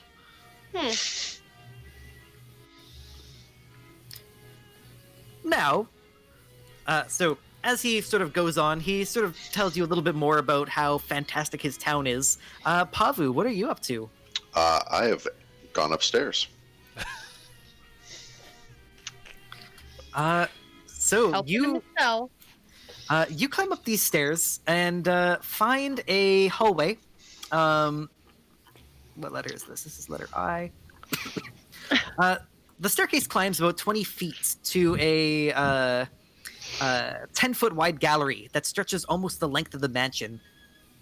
Breathtaking paintings of landscapes line the walls, and two separate narrow hallways lead away from the gallery to the north.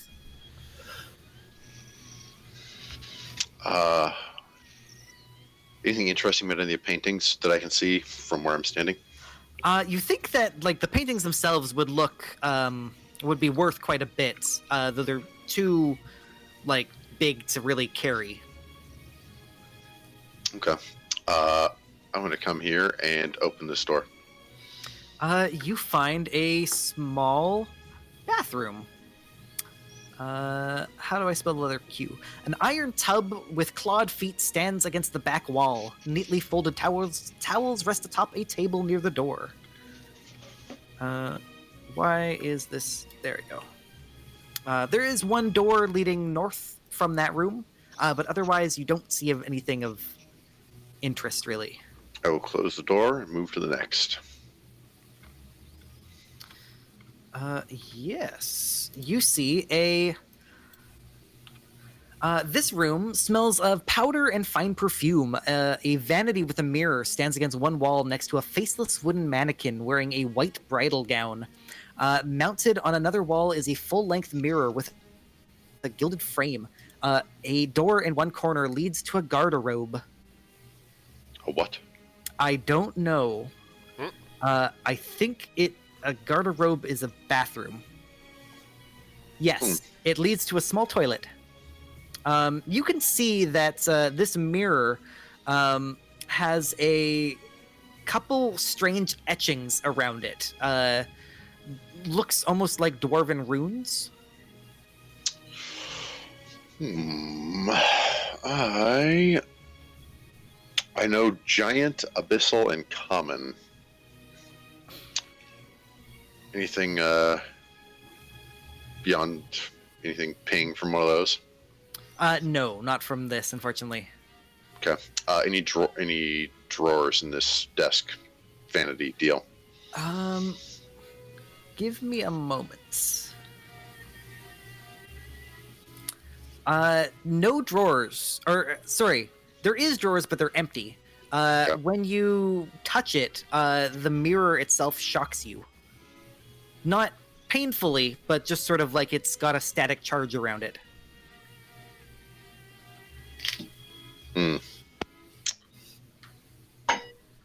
Okay. I'm going to leave that for now and come to this door.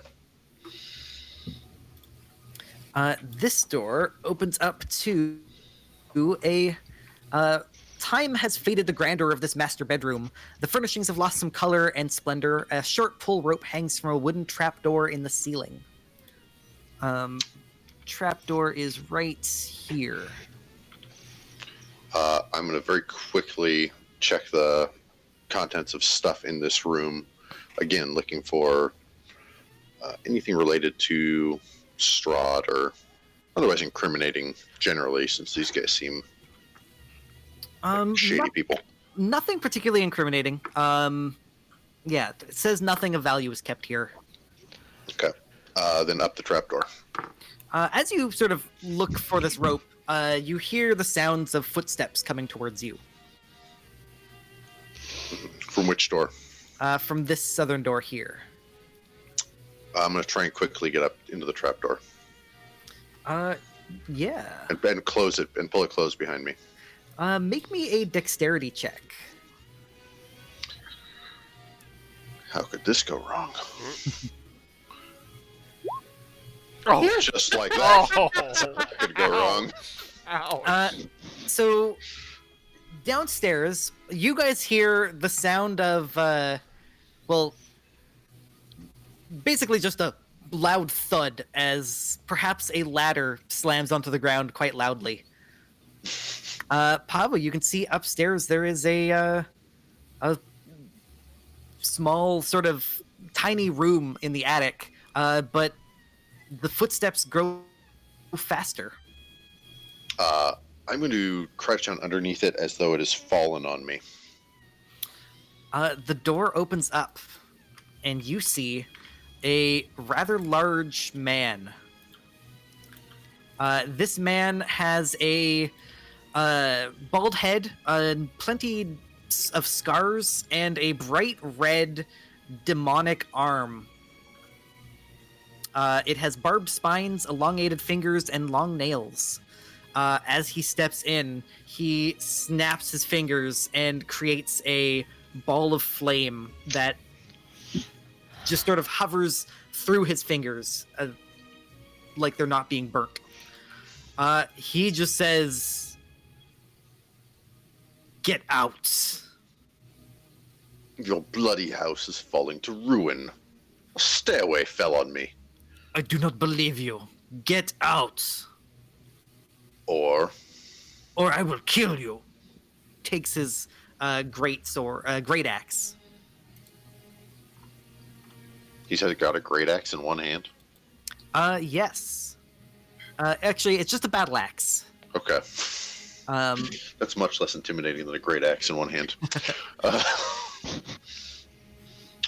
I'd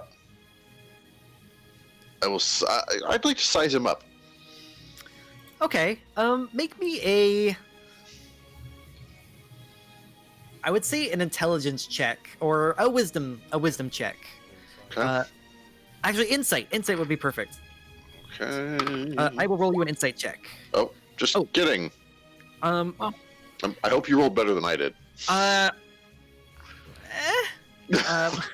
that was a weird one. So he's quite big. In fact, you think that pound for pound, he'd probably be as strong as you. Though you think that he's got sort of he's equally matched to you, possibly stronger than you alone. Okay.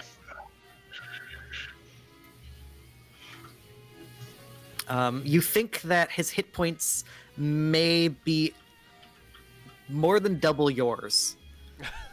I will say, very well. I will leave this bloody hall, and I will move towards this door. I said, get out! Go downstairs! Where am I going? And I step through the door. This is a master bedroom closet.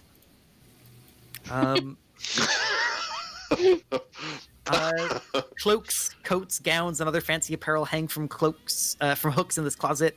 There's many fine shoes, slippers, and boots, and you notice that every pair of pants looks fantastic. I step back out and say, your architect should be flayed alive. And we'll move past him. I will not turn my back on him, though. Okay. He's gonna follow you as you go down the hallway. And keep very close to you. When you get to the main hallway, which direction do you turn? I turn to my 3 o'clock. Back down like the kitchen way? No, the way I did not come. The other way. Yeah, he doesn't stop you. He just has He you lets me continue. No, he follows you all the way to this sort of staircase here. And then waits at the top of the staircase for you to go down. Before we go that far, back here, I'd like to try and cast command on him. Where did your token go? I moved it. I don't see it. There? Oh, there. Okay, sorry. It jumped to a different page. Yeah, command, absolutely. I'll be right back while you guys are resolving this. Click that spell so I can see what Sorry. it is again. Ba-dum-bum.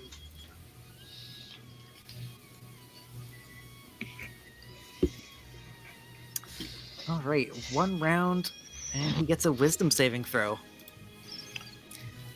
All right, what is your command to him? Flee. So this has verbal. You may issue another command. Flee. The target spends its turn moving away from you by the fastest means possible.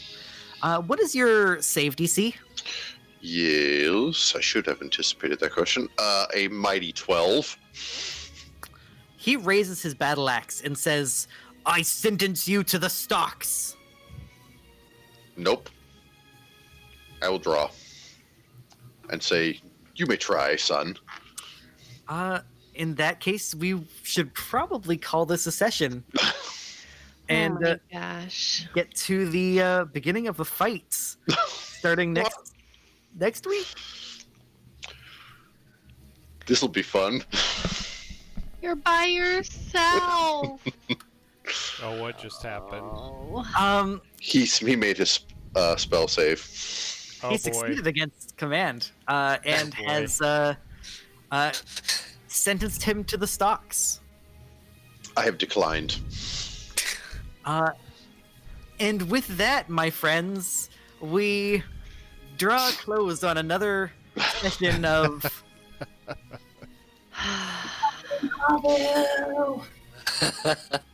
I didn't burn any buildings down. this week. guy. So I'll make sure that everyone has another character sheet, so when they die, they can have a new one. I mean, I don't want to spoil anything, but I've never had anyone fight Isaac, so this will be fun. Ever? Really? All gonna die. I've never had anyone fight Isaac at level 4. Caveat.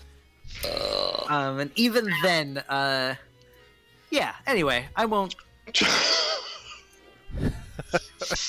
You're gonna die. That's quite possible. Quite possible, yeah.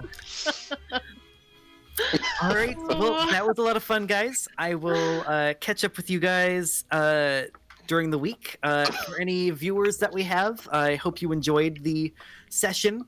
Good to see you in the chat, Kyra. I don't actually have Twitch open, so I can't see the chat, so I just assume things are going well. Have a good night. Night, Mick. This is a good chance of being the second to last session of our campaign. Aww. It was nice knowing you guys. Yeah. Mhm. All right. Have a good night, Later, guys. guys. Have a good one, Nick.